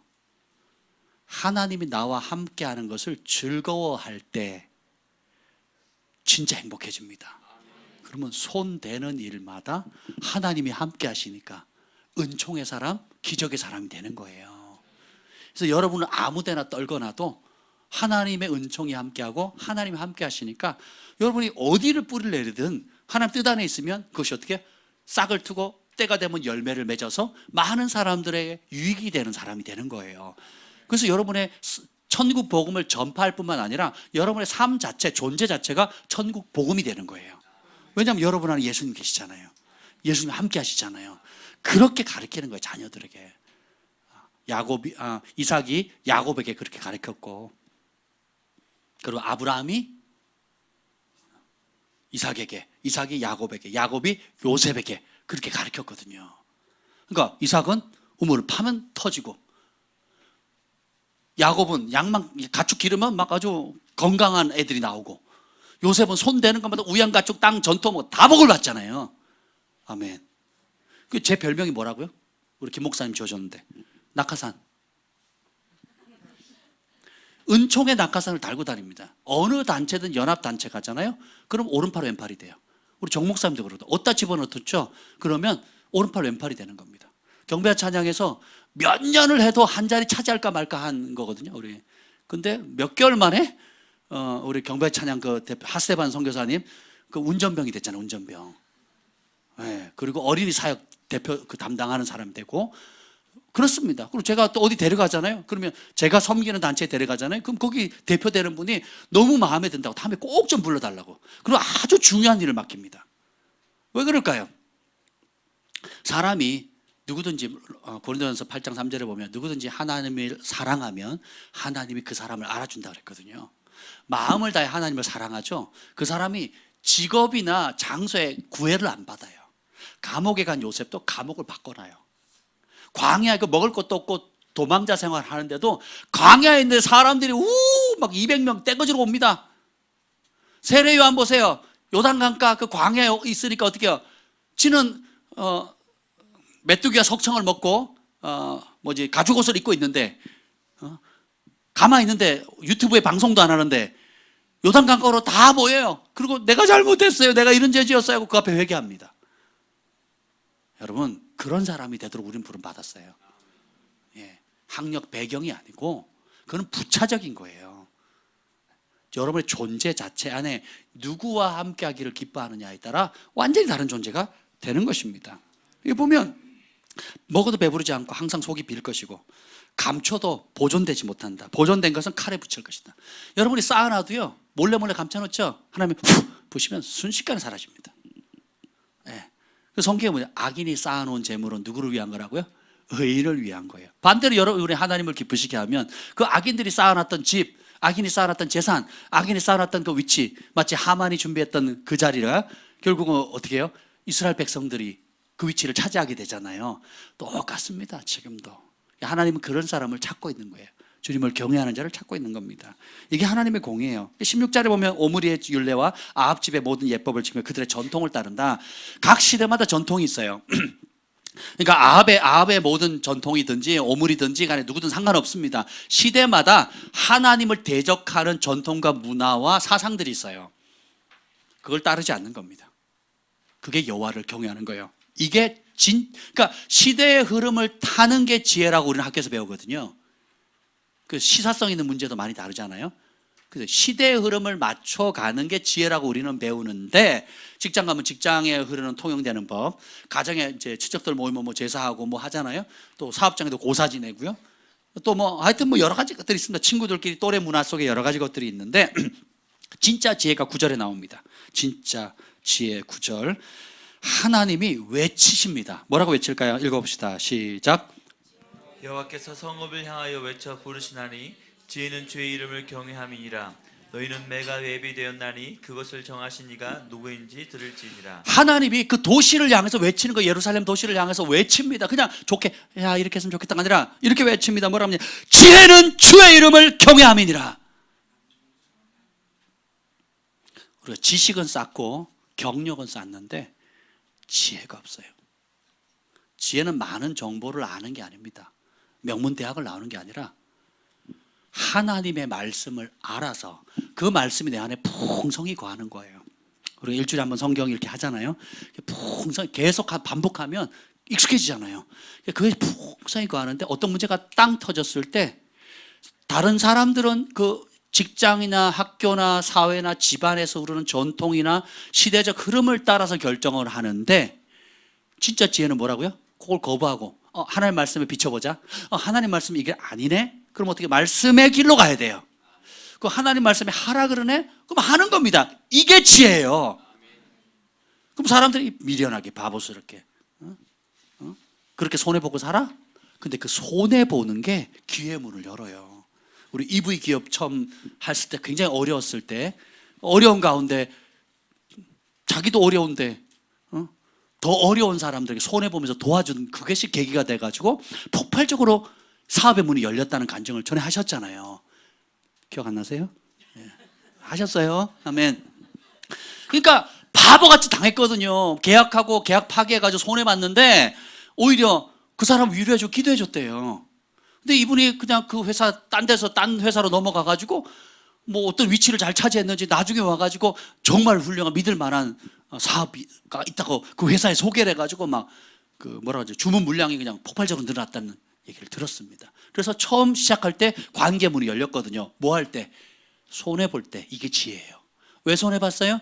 하나님 말씀에 축복하라 그랬으니까 축복한 겁니다. 오히려 그 사람의 상황이 내가 계약을 파기했으니까 법대로 환수받을 수 있지만 오히려 그분이 그렇지 아니고 너무 낙담하고 아파하는 것 같아서 축복하고 내가 손해보지 뭐하고 축복해서 보냈단 말이죠. 근데 그분이 잘 돼서 기억하고 축복하는. 그러니까 우리 눈에는 미련하고 다른 사람들 보면 미련하게 그냥 계약대로 하면 되지, 법대로 하면 되지. 그 법이 어떤 법이에요? 세상의 법이잖아요. 세상의 법대로 하면 되지. 근데 때로는 우리가 세상의 법을 뛰어넘을 필요가 있어요. 그 뛰어넘는 법이 뭐예요? 하나님의 법이에요. 하나님의 법. 알아야지. 알아야 하지. 모르면 못해요. 그래서 일단 구약 많이 읽으면 힘드니까 신약부터 하자고요. 아멘. 그래서 한 주에 한 번씩 계속 반복해서 읽고 있죠. 파일 잘 올리고 있나요? 잘 올리고 있습니까? 할렐루야. 우리 중고청 잘하고 있어요? 청년들? 잘하려고 했어요? 네. 우리 목사님 지혜로우세요.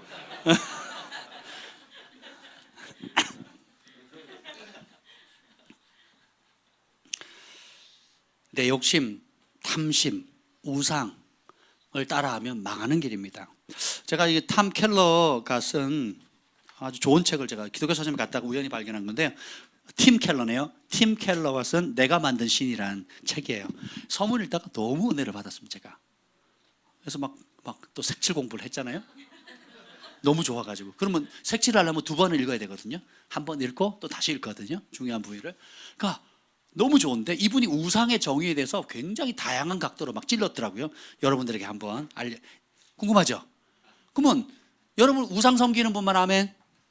아무도 없어요. 여러분들이 뭐 불상 앞에 절할 것도 아니고 냉수 떠놓고 비나이다 산신령께 비나이다 제발 또 뭐 우리 아들 하나 점지해 주세요 뭐 이러진 않잖아요. 그렇죠? 우리 크리스찬이 그러진 않단 말이죠. 그러면 크리스찬은 우상을 섬기지 않느냐? 에스겔서에 보면 이스라엘의 유다의 장로, 예루살렘의 장로들이 우상을 섬긴대요. 그들이 마음에 우상을 뒀대요. 그러니까 우리가 언제 우상을 섬겼어요? 그랬더니 주님이 하시는 말씀들이 있어요. 이게 뭐냐? 그러니까 우상의 정의는 심플해요. 무엇이든지 나에게 있어서 하나님보다 더 중요하게 여기는 것. 자존심. 그놈의 자존심 건들면 폭발하잖아요. 그죠? 그러니까 계속해 볼게요. 두 번째, 내 마음과 생각 속에 하나님보다 더 크게 자리 잡고 있는 것. 어디요? 마음과 생각 속에서 하나님보다 더 크게 자리 잡고 있는 것이 있어요. 그것이 주로 어떻게 표현되냐? 내가 오늘 하루 종일 제일 내가 가장 많이 한 생각, 혹은 내가 혼자 있을 때 가장 많이 즐기는 생각, 이게 우상이에요. 그게 하나님이 아니라면 다 우상입니다. 제가 새벽에 이렇게 깨거나 낮에 잠깐 쉬면 제 영이 고백하더라고요. 요즘 며칠 사이에 뭐라고 고백하는지 아세요? 하나님 사랑해요 그러더라고요.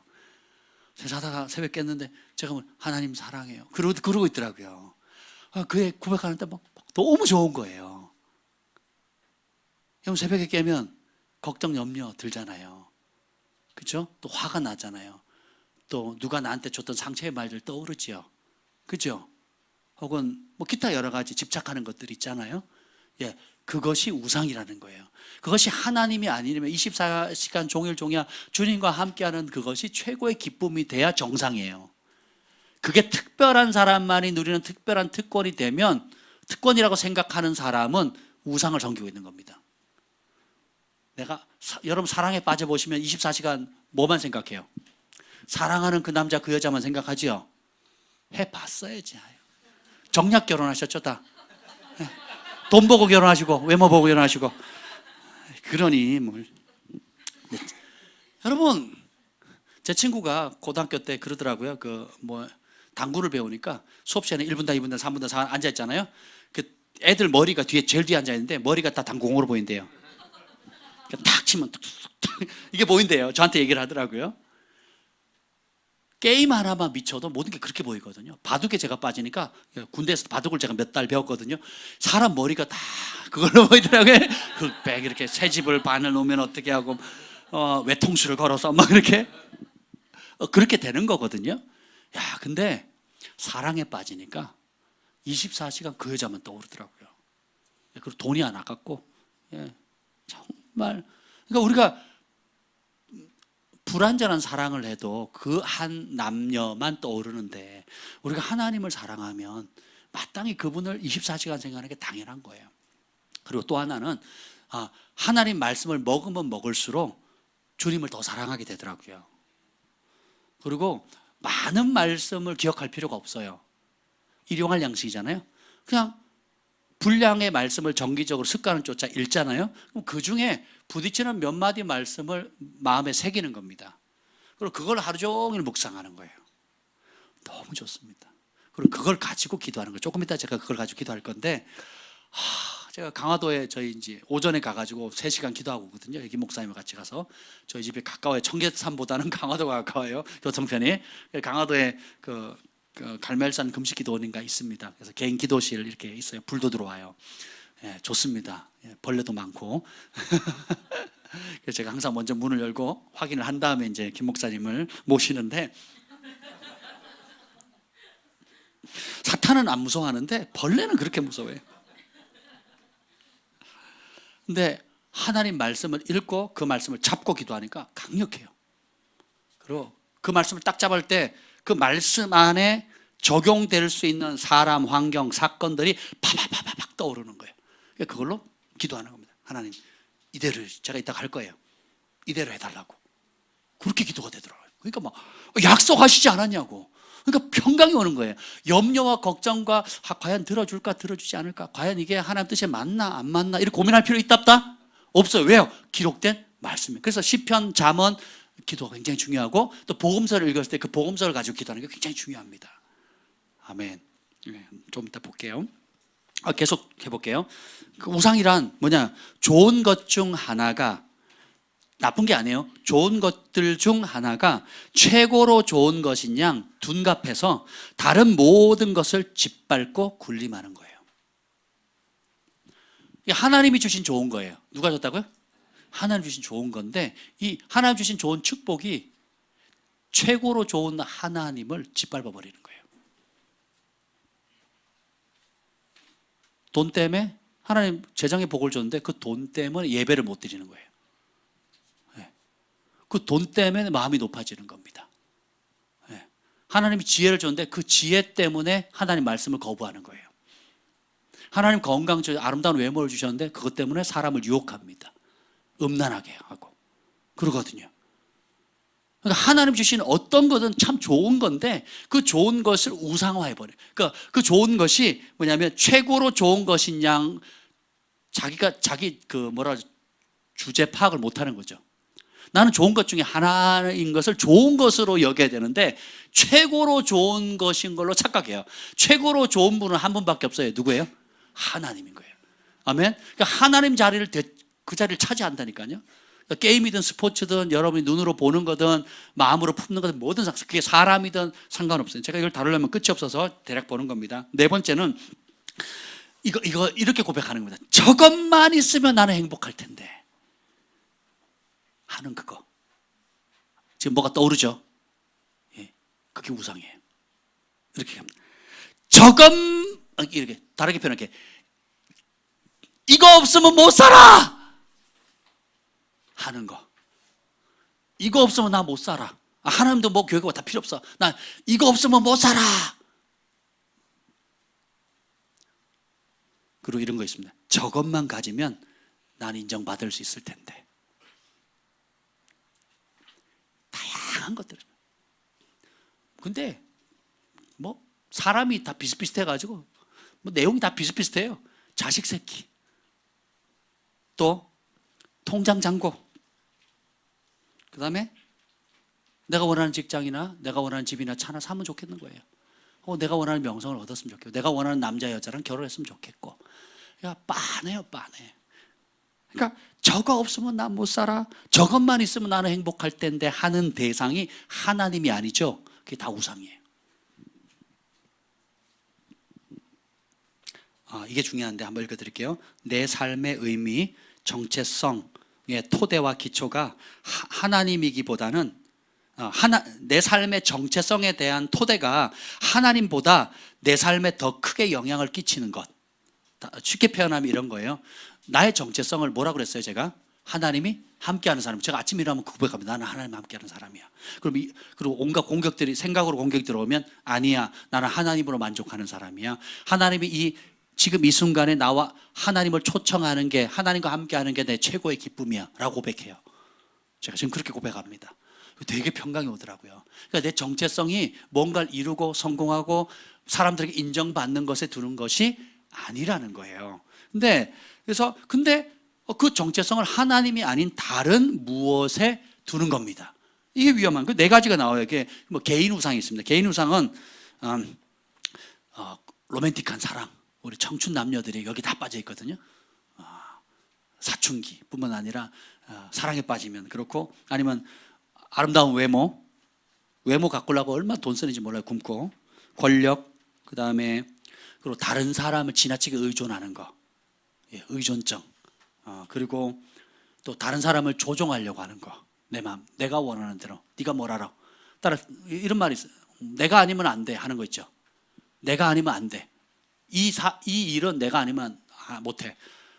이 아이들의 교육 내가 아니면 안 돼. 남편 버릇 내가 아니면 못 고쳐. 뭐 이런 거 있잖아요. 또 하여튼 내가 아니면 안 돼 하는 모든 것들, 이것도 조종하는 거거든요. 이게 우상입니다. 돈, 이게 개인 우상이고요. 또 하나는 문화적인 우상도 있습니다. 이거는 뭐냐면 군사력, 그리고 가정에서 배운 그 전통이나 도덕, 그리고 이제 한국 문화, 뭐 미국 문화 있죠. 캐나다 문화도 있어요. 캐나다 문화는 뭐냐면, 이 서구의 뭐냐면 개인주의예요. 개인주의, 그러니까 아시아권은 뭐냐면 공동체 유익을 중요시합니다. 우리 교회, 우리 집, 우리 엄마, 우리 아내까지. 그러니까 서구 사람들은 막 소름 돋아서 합니다. 우리 아내? 뭐 이렇게. 우리 아내? 뭐. 근데 서구 개인주의는 뭐냐면 철저히 이기적입니다. 자아 성취, 자기중심적인 거, 내가 원하는 걸 이루는 게 행복이라고 생각하는 거예요. 그러니까 남은 신경을 안 써. 혜택만 받으려고 해요. 내가 어떤 헌신을 하거나 이런 건 내가 동의가 될 때만 합니다. 희생을 모르는 거예요. 굉장히 미숙하고 어린 거죠. 개인주의 이기심들. 그러니까 사실 우상들의 뿌리는 다 이기심이거든요. 자기중심적인 거. 그다음에 지적인 우상도 있어요. 이데올로기나 이념이나 여러 가지 이념들. 우리가 이렇게 하면 사회가 공평해질 거야. 그래서 사회주의라든지 공산주의라든지 자본주의라든지 그다음 여러 주의들 있죠. 자본주의가 좋긴 한데 그것이 성경은 아니에요. 성경 안에 있는 일부 경제의 좋은 것들을 받아들인 것뿐이지 민주주의도 좋은 게 아닙니다. 그러니까 하나님 나라의 통치가 최고예요. 그래서 하나님 나라는 Kingdom of God이에요. 그러니까 네이션이 아니고 Kingdom, 왕의 통치를 받는 나라예요. 이해가 되시죠? 그러니까 왕권이 행사되는 곳이에요. 하나님의 말씀을 따라서. 이런 거 바꾸려면 하루아침에 되는 게 아닙니다. 노력해야 되죠. 직업 우상도 있어요. 직업은 수익에 따라서 봅니다. 수익에 따라서 사람을 다 평가하고, 그다음에 예술가들은 좀 특이한데 여기 예술적인 재능이 있는지 모르겠어요. 예술가들은 자기의 창조적인 그 자유를 마음껏 뿜어내기 위해서 어떻게 하냐면 자기의 모든 걸 희생합니다. 도덕적 윤리관 다 깹니다. 그래서 자기는 자유를 위한 몸부림이고 창조를 위한 몸부림이라고 하지만 미술가들 뭐 여러 가지 예술가들 보면 굉장히 추잡하거든요. 처음에는 예술의 이름으로 하지만 나중에는 음란함으로 다 빠지고 혹은 또 기타 추악한 것들로 다 빠지거든요. 그래서 예술적인 뭔가를 얻기 위해서는 마약도 하고 뭐도 하고 뭐 이렇게 해가지고 음악하는 사람들 그렇게 하잖아요. 그러니까 그걸 얻기 위해서는 뭐든지 다 무너뜨린다는 거예요. 그러니까 형태는 다 다르지만 이기심이에요. 이기심. 우상은 나 중심에. 그러니까 하나님이 하나님 됨을 거부하고 내가 하나님 되겠다는 거예요. 하나님 잠깐만요. 내가 결정할게요. 하나님 잠깐만요. 내 생각은요. 내 생각에 하나님 생각보다 좀 더 나은 것 같아요. 라고 말하는 겁니다. 그래서 오늘 미가서 1장에 보면 하나님께서 친히 강림하셔서 모든 높아진 산들을 땅들을 다 낮추신다는, 밀랍같이 초녹이듯이 녹여버리시겠다 그럽니다. 그래서 교만한 게 굉장히 위험한 거예요. 여러분들이 이렇게 부딪히는 것들이 좀 있을 겁니다. 보면 무엇이든지 타협할 수 없을 만큼 하나님보다 더 중요하게 여기는 것. 이거 오늘 밤에 좀 주님께 보여달라고 기도하셔야 됩니다. 아멘.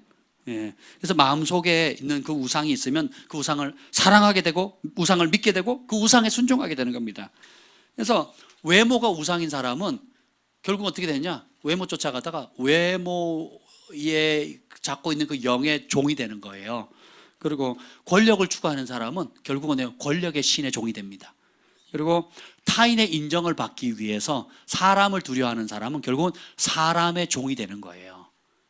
이해가 되세요? 그러니까 내가 하나님 외에 다른 것으로 주인 삼은 그것이 결국은 나를 부리게 돼 있어요. 그래서 아주 재미있는 표현을 하셨는데 제가 여기 썼나 모르겠네요. 예, 맞아요. 여기다 썼네요. 제가 읽어드릴게요. 따라합시다. 내가 만든 신은 반드시 나를 배신한다. 팀 켈러가 한 말입니다. 내가 만든 신은 반드시 나를 배신해요. 왜? 진리가 아니거든. 가짜 신이거든요. 예, 그것이 드러나는 게 은혜입니다. 아멘. 예. 그래서 이런 우상들이 진리의 비단에서 밝히 드러났으면 좋겠어요. 두 번째 좋아하는 거는 간단해 보겠습니다. 인자를 사랑하라 그랬잖아요. 인자. 예. 인자는 loving kindness예요. 그러니까 사랑과 친절한 사랑이거든요. 그러니까 사랑을 사랑하는, 결국은 사랑할 자를 우리가 택해야 되는 거예요. 하나님은 사랑이시라 그랬죠. 그러니까 우리가 그리스도인이 일반인들과 구별되어지는 가장 대표적인 특성은 희생하는 사랑입니다. 예. 다 값없이 주잖아요. 교회는 수익을 내는 단체가 아닙니다. 근데 당회는 수익을 내려고 하거든요.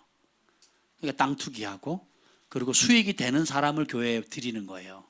수익이 안 되는 사람들은 교회가 거부합니다. 야고보서에 보면 부자가 오면 이 자리에 앉으시라 그러고, 가난한 사람 오면 딴 교회 가지, 그 왜 하고 많은 교회 여기 오냐고, 이렇게 되는 겁니다. 그래서 지금 저기 신림동에 가면, 신림동에 서울대가 있잖아요. 서울대 그 동네에 있습니다. 그 교회 가면, 거기에 제가 아는 목사님 교회는 성도들의 거의 90%가 서울대 출신들이에요. 그래서 지식인들이 모여 있습니다. 서울대 교수, 서울대 졸업생들. 서울대에서 선교단체 하다가 교회가 만들었는데 다 서울대 출신입니다. 거의 다. 일반인들 못 깁니다. 그건 복음이 아니에요. 방배동에도 서울대생 출신들만 모이는 교회가 있어요. 저희 가서 도왔거든요. 이렇게 목사님 한 1년 도왔는데 거기도 보면 서울대 출신들이 거의 압도적입니다. 3분의 2 이상이에요. 그럼 일반인들 못 들어갑니다. 왜 그럴까요? 지식이 신이 됐거든요. 지식이 신이 된 겁니다. 제가 캐나다에 있을 때 어느 교회를 갔는데 전부 다 백인들이 있더라고요. 저는 백인들 보면 좋아하거든요. 피부도 하얗고 제가 영어를 백인들한테 배웠기 때문에 마음이 좋아요. 그래서 나는 영어 하는 사람은 다 좋게 보여. 왜냐하면 저한테 친절하게 대해줬으니까. 갔더니 딱 들어갔는데 딱 교회 문을 열고 딱 아름다운 찬양이 흐르고 막 너무 좋았어. 딱 들어가면서 시선이 한 번에 저희 부부에게 확 쏠렸어요. 그 시선이 뭐냐면 왜 왔어요? 왜 왔어? 소름이 돋더라고요. 백인들 모이는데 황색인이 여기 왜 왔냐고요. 그 앵글리칸 처치라고 성공회거든. 성공회 교회인데 성공회 교회가 다 그런 건 아닙니다. 근데 그 교회가 그랬어요. 백인들만 사는 마을에 제가 들어갔거든요. 친구 집 갔다가 주일이라고 갔는데 딱 들어가서 왜 왔어? 이 분위기예요. 사람들이 안 봐요. 그리고 막 이러는 거 있잖아요. 위아래로 보고. 한 분이 와서 친절하게 하셨는데 나머지 99%가 읽어보니까 아주 예배 끝나면 얼른 도망 나왔어요. 무섭더라고요. 교회가 무섭더라니까요. 우리 교회는 세상에서 포기한 인간들만 모였기 때문에 걱정 안 하셔도 돼요. 가다 갈 데 없어서 오신 분들이니까 너무 걱정하지 마세요. 한번 생각해 보세요. 전국 복음은 가난한 자의 것입니다. 배고픈 자의 것이에요. 고통받는 자의 것입니다. 도움을 나 아프다고 말하는 환자들의 것이에요. 아멘. 그래서 가난하든 부하든 배웠든 못 배웠든 상관없습니다. 아프다, 도움이 필요하다, 주님 도와주세요 하는 사람들을 위해 하나님이 마련하는 복음, 기쁜 소식인 거예요. 아멘. 그래서 이 사랑은 간단히 넘어가겠고요. 마지막에 뭐냐면 겸손이 하나님과 동행하는 것인데, 이 겸손이라는 게 뭐냐면 4장 7절에 보면, 4장 7절 한번 읽어볼까요? 4장 7절 읽어보겠습니다. 시작. 발을 저는 자는 남은 백성이 되게 하며 멀리 쫓겨났던 자들이 강한 나라가 되게 하고 나 여호와가 시온산에서 이제부터 영원까지 그들을 다스리리라 하셨다니. 아멘. 그러니까 겸손은 뭐냐면 머리를 숙인다는 그냥 표면적인 것이 아니라요, 내면 속에 하나님의 통치를 기뻐하는 겁니다. 많은 그 교회 다니는 사람들이 하나님이 복음이 주는 혜택은 받으려고 해요. 치유, 기적, 뭐 여러 가지 도움을 받기를 원하는데 하나님의 말씀의 통치, 하나님의 말씀 앞에 순종하기를 거부합니다. 그건 교만이에요. 그걸 가리켜서 교만. 그게 높아진 거거든요. 주님의 말씀이 있는데 그것보다 내 생각이 더 높다라고 생각하는 거예요. 내 경험이 더 높다고 생각하는 거. 이게 교만이에요. 근데 겸손은 뭐냐면 심플해요. 그 말씀 앞에 모든 다른 생각들 혹은 더 높다고 생각했던 것들을 싸그리 복종시켜서 그리스도의 말씀 앞에 복종하는 겁니다. 이해가 되세요? 그래서 우리가 주님을 알아갈수록 단순해져요. 왜? 하나님 말씀이 하라 그러면 하고 하지 말라 그러면 안 하면 되거든요.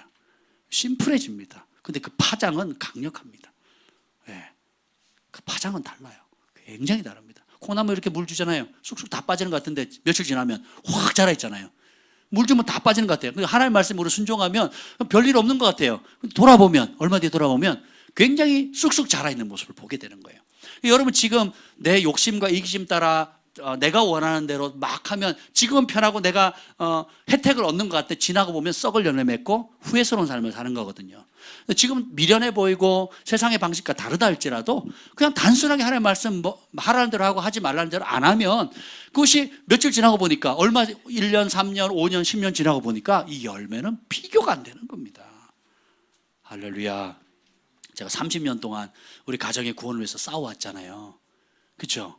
근데 한 번에 하셨으면 또 달랐겠지만 하나님 왜 이렇게 긴 여정에 10년, 20년, 30년 믿음의 시련을 통해서 연단하셨나 보니까 그것이 큰 복이더라고요. 예. 지금 보면 우리 가문 자체가 하나님 살아계시다는 증거예요. 그렇잖아요. 우리 부모님이 보기에 둘을 낳으셨는데 지금 손주만 해도 우리가 5이고 동생이 2이니까 7명이에요. 손주가 7. 한번 생각해 보세요.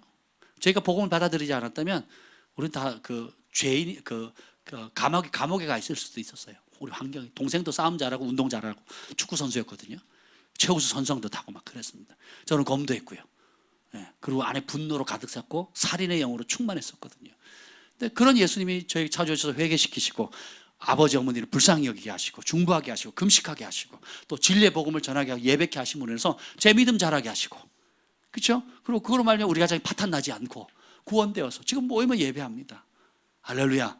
그러니까 상황은 다 다르지만 여러분이 지금 작은 선택, 말씀 앞에 순종하는 그것이 쌓여서 때가 되면 굉장히 강력한 열매를 맺는 거예요. 근데 반대로 지금 내가 이기적으로 개인적으로 내 마음대로 생각하고 내가 원하는 대로 심는 모든 것들도 쌓여요. 그래서 어떻게 해요? 마치 다리에 금이 하나 갔는데 그걸 방치시키면 어떻게 돼요? 시간이 지나면 무너지게 되는 거거든요. 하루아침에 무너지는 않을지라도. 그래서 지혜가 뭐라고요? 오늘 9절에 여호와께 성읍을 향하여 외쳐 부르시니 지혜는 주의 이름을 경외함이니라. 그래서 제가 이걸 며칠 동안 기도했어요. 지혜는 주의 이름을 경외함이니이다. 그러니까 주님을 두려워하고 주님의 말씀 따라 생각하고 말하고 행동하고 결정하는 거예요. 날마다 순간마다. 그게 지혜라는 거예요. 최고의 지혜입니다. 영원히 흔들림 없는 지혜예요.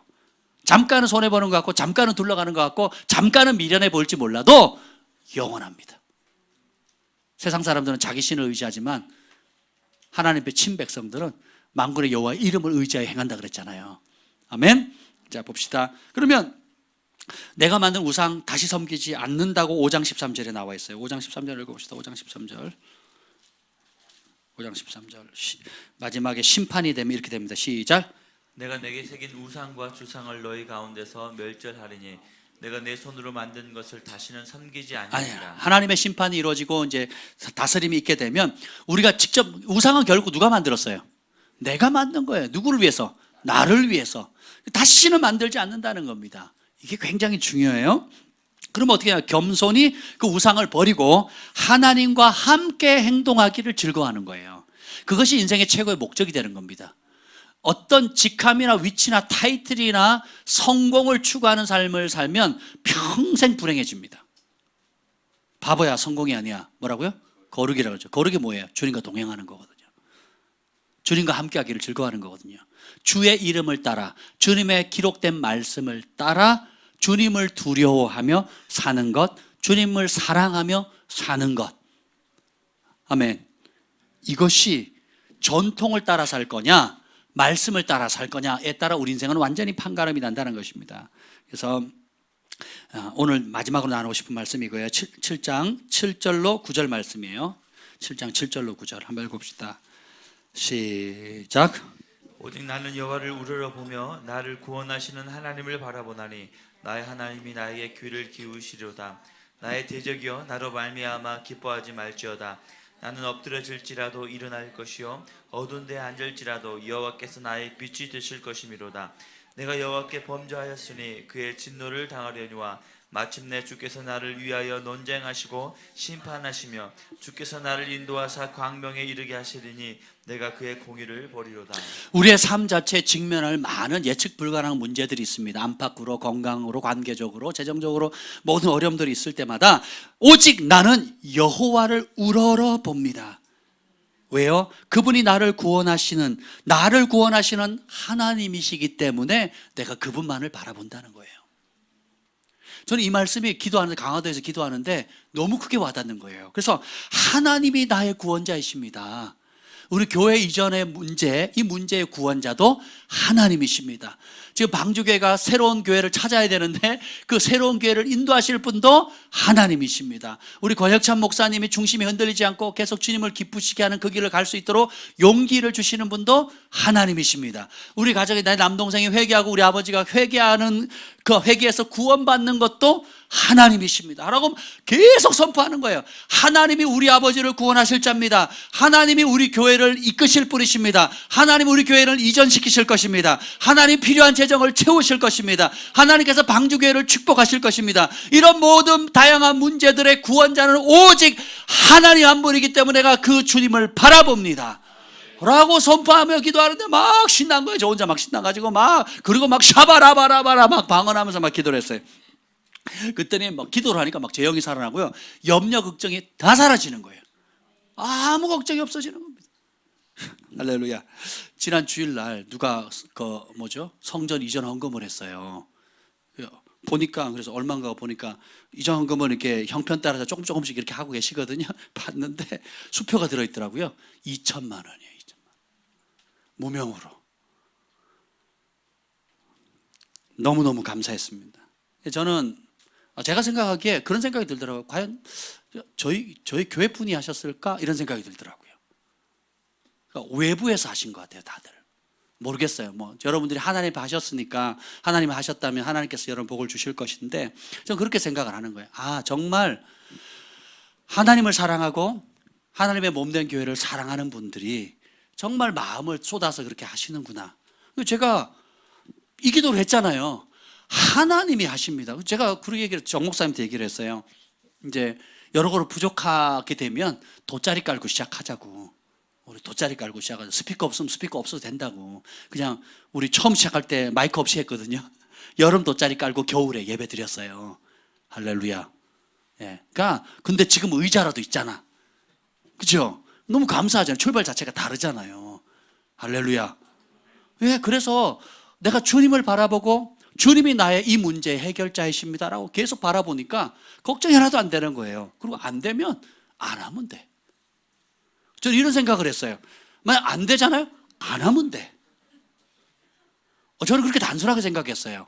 지금 1억의 보증금 필요하고 기타 그 물건 하려면 또 다른 한 1억이 필요할 것 같아요. 한 2억 정도가 들어갈 것 같아요. 제가 그런 생각을 했어요.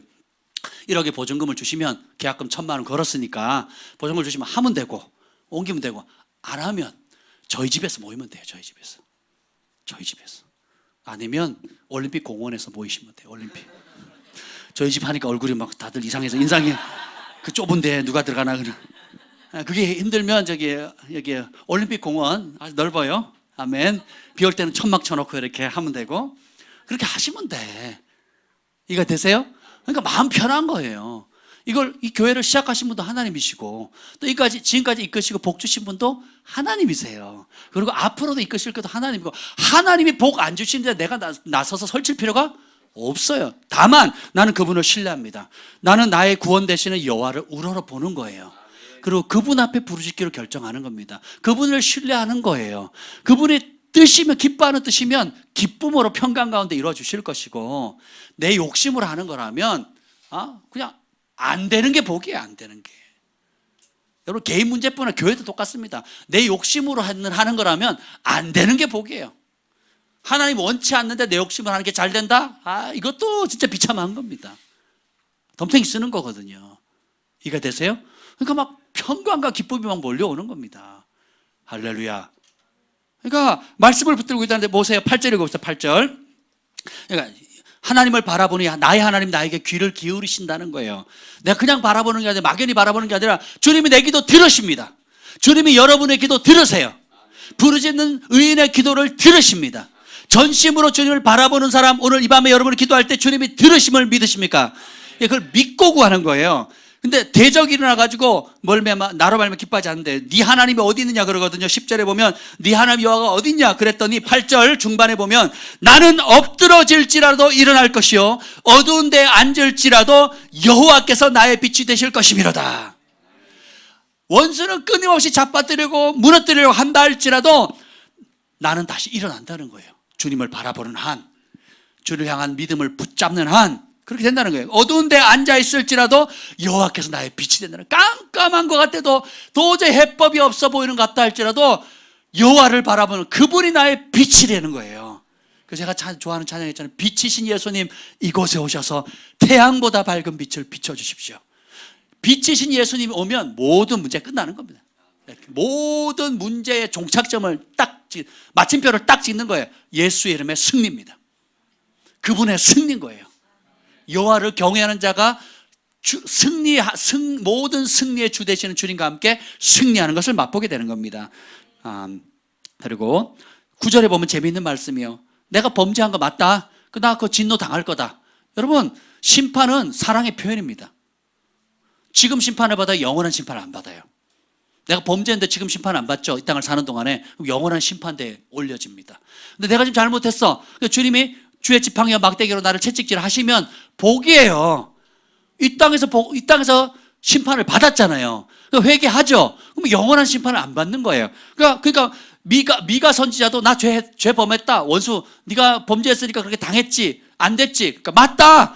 나 당했다. 맞다. 하나님 심판 받았다. 그런데 뭐래요? 그게 끝이 아니다. 마침내 주께서 나를 위하여 논쟁하시고 심판하시며 주께서 나를 인도하사 광명에 이르게 하시니 내가 그분의 공의를 보리로다. 하나님이 정하신 법대로 내가 잘못했으면 심판을 받아요.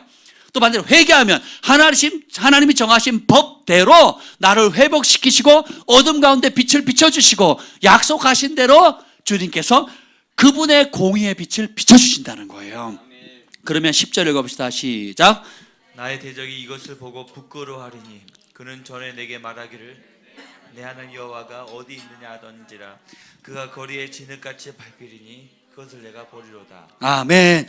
나의 대적이 이것을 보고 부끄러워한대요. 네 하나님이 여호와가 어디냐? 니네 하나님, 네가 믿는 하나님 진짜냐? 진짜인데 왜 그 모양이야? 조롱했던 사람들이 수치를 당한다는 거예요. 그래서 여러분들이 지금 심판을 받거나 어려움을 당하는 것 가운데 주님을 붙잡으면 결국 그 원수가 조롱하던 그것이 뭐예요? 그 원수에게 하나님이 살아 계시다라는 것을 간증하는 기회가 되고 그 일을 통해서 하나님의 영광을 받으세요. 이게 하나님이 정해놓은 영적인 법칙입니다. 그냥 하는 대로 잘 되고 승승장구하는 것만이 하나님께 영광을 돌리는 게 아니에요. 심지어 내가 실패하고 잘못했고 범죄했을지라도 진짜 돌이키기만 하고 주님을 진심으로 바라본다면 그 사건마저도 모든 게 합력해서 하나님의 이름을 높이는 영광스러운 공의의 통로가 된다는 거예요. 이게 하나님의 지혜입니다. 11절 읽겠습니다. 11절 시작. 내 성벽을 건축하는 날 곧 그날에는 지경이 넓혀질 것이다. 아멘. 이게 실질적인 성벽의 건축도 의미하지만 제가 이 묵상할 때에 우리 안에 진리의 성벽을 세울 때에 진리의 기둥을 원수의 공격, 성벽이라는 게 원수로부터 막는 장치잖아요. 우리의 삶의 세상의 조류들과 원수의 참수와 기타 여러 가지들이 공격해 오는 것을 막기 위해서 의의 전신갑주, 하나님의 전신갑주를 딱 취하는 그날 어떻게 된다고요? 지경이 넓어진다는 거예요. 여러분이 하나님 전신갑주를 취하게 되면 하나님 부르심의 자리로 도약하게 됩니다. 그 사업장이나 가정이나 개인의 부르심이 지경이 다음 단계로 뛰어넘는 거예요. 교회도 마찬가지입니다. 교회가 우리가 시즌이 옮기잖아요. 지역 지리적으로도 옮기고 지경도 확장되는 거거든요. 요때가 제일 치열해요. 근데 이것을 옮기는 것 자체에 초점을 맞추는 게 아니라 뭐에 맞춰야 돼요? 성벽을 쌓는 것에 초점을 맞추셔야 돼요.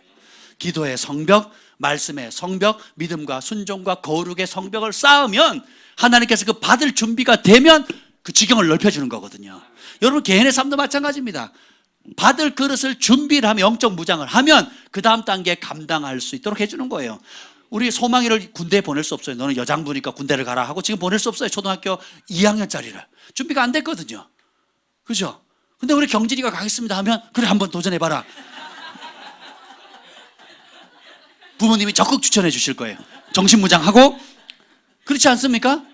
그러니까 똑같아요. 그러니까 준비 안 됐는데 성벽을 쌓지 않았는데 원수와 싸우라 할 수 없어요. 성벽을 쌓지 않았는데 지경을 넓힐 수는 없습니다. 그래서 우리가 지금 이 전환기에 있어서는 영적으로 무장을 해야 되는 거예요. 여러분 개인적으로도 사업적으로도 가정적으로도 그렇고요. 국가적으로도 마찬가지입니다. 어떤 영역이든 똑같아요. 전신갑주를 취해야 됩니다. 그래서 기도가 그 중에 하나지요. 그러면 원수들이 주께로 돌아오게 되고요. 18절 읽고 마치겠습니다. 18절 시작. 주와 같은 신이 어디 있으리까? 주께서는 죄악과 그 기업에 남은 자의 허물을 사유하시며 인애를 기뻐하심으로 진노를 오래 품지 19절. 아니하시리라. 다시 우리를 불쌍히 여기셔서 우리의 죄악을 발로 밟으시고 우리의 모든 죄를 깊은 바다에 던지시리라. 아멘. 미가서를 누가 썼죠? 미가가 썼어요. 미가 뜻이 뭔지 아세요? 여기 나와 있어요. 주와 같은 신이 어디 있습니까? 그 찬양에 There is none like you, no one else can touch my heart like you 이렇게 나오잖아요. There is none like you. 주와 같은 분은 없습니다. 만군의 여호와 같은 하나님 진짜 참신은 없습니다. 이게 미가의 뜻이에요. 그리고 마무리를 이렇게 끝납니다. 이런 하나님 심판하시되 긍휼을 베푸시고 죄를 주님께서는 그냥 봐주시는 법이 없어요. 반드시 심판합니다. 어떻게 해요? 대가를 지불하게. 그래서 아들을 주셨잖아요. 큰 대가를. 죄는 절대 용납하는 분이 아니에요. 우리 하나님이. 반드시 대가를 지불하게 하세요. 그 대가를 어떻게 해요? 아들 예수님을 십자가에 주심으로 큰 값을 대가를 지불하고 우리를 핏값으로 사셨거든요. 이런 주와 같은 신이 어디 있나이까? 심판 중에서도 긍휼히 여기시고 죄악과 허물을 사유라는 게 용서한다는 거거든요. 용서하시며 인애를 기뻐하시나 사랑을 베푸시기를 기뻐하시고 진노를 오래 품지 아니하나이다. 제가 이 말씀 붙잡고 몇 시간을 기도했습니다. 주님 진노 중에라도 긍휼히 여겨주십시오. 이 말씀 보는데 막 소망이 생기는 거예요. 우리 하나님 이스라엘이 그렇게 못된 짓 해도 용서하기를 쭈뼛쭈뼛 하는 게 아니라 기쁨으로 용서해 주신다면 나도 용서받을 수 있겠구나. 그런 인간들도 주님께서 인자와 자비를 베푸기를 기뻐하신다면 나 같은 사람에게도 기쁨으로 주님의 사랑을 베푸시겠구나. 그들에게 진노를 오래 품지 않으셨다면 나에게도 나를 향한 진노를 오래 품지 않으시겠구나. 하나님의 신실하심이 믿겨지는 겁니다. 그리고 19절 제가 이거 놓고 기도했어요. 다시 저를 불쌍히 여겨 주시옵소서.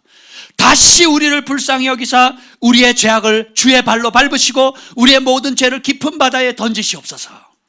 과거의 실패, 과거의 아픔, 과거에 지었던 죄들, 입에 담기도 싫은, 생각하기도 싫은 모든 고통들을 주님께서 발로 밟으시고 그 모든 죄악을 기쁨 받은 것을 다시 그 꺼낼 수 없는 곳으로 던져주십시오.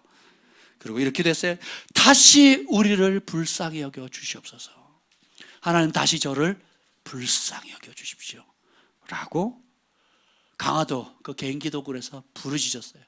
그러니까 막 제 영이 막 살아났더라고요.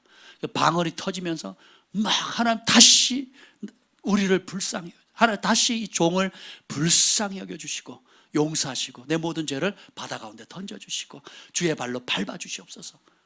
여기 기도하는 거예요. 막 여기서 오늘 이걸 붙잡았으면 좋겠어요.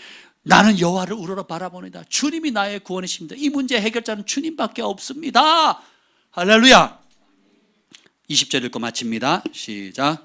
주께서 옛적에 우리 조상들에게 맹세하신 대로 야곱에게 성실을 베푸시며 아브라함의 인애를 더하시리이다. 아멘.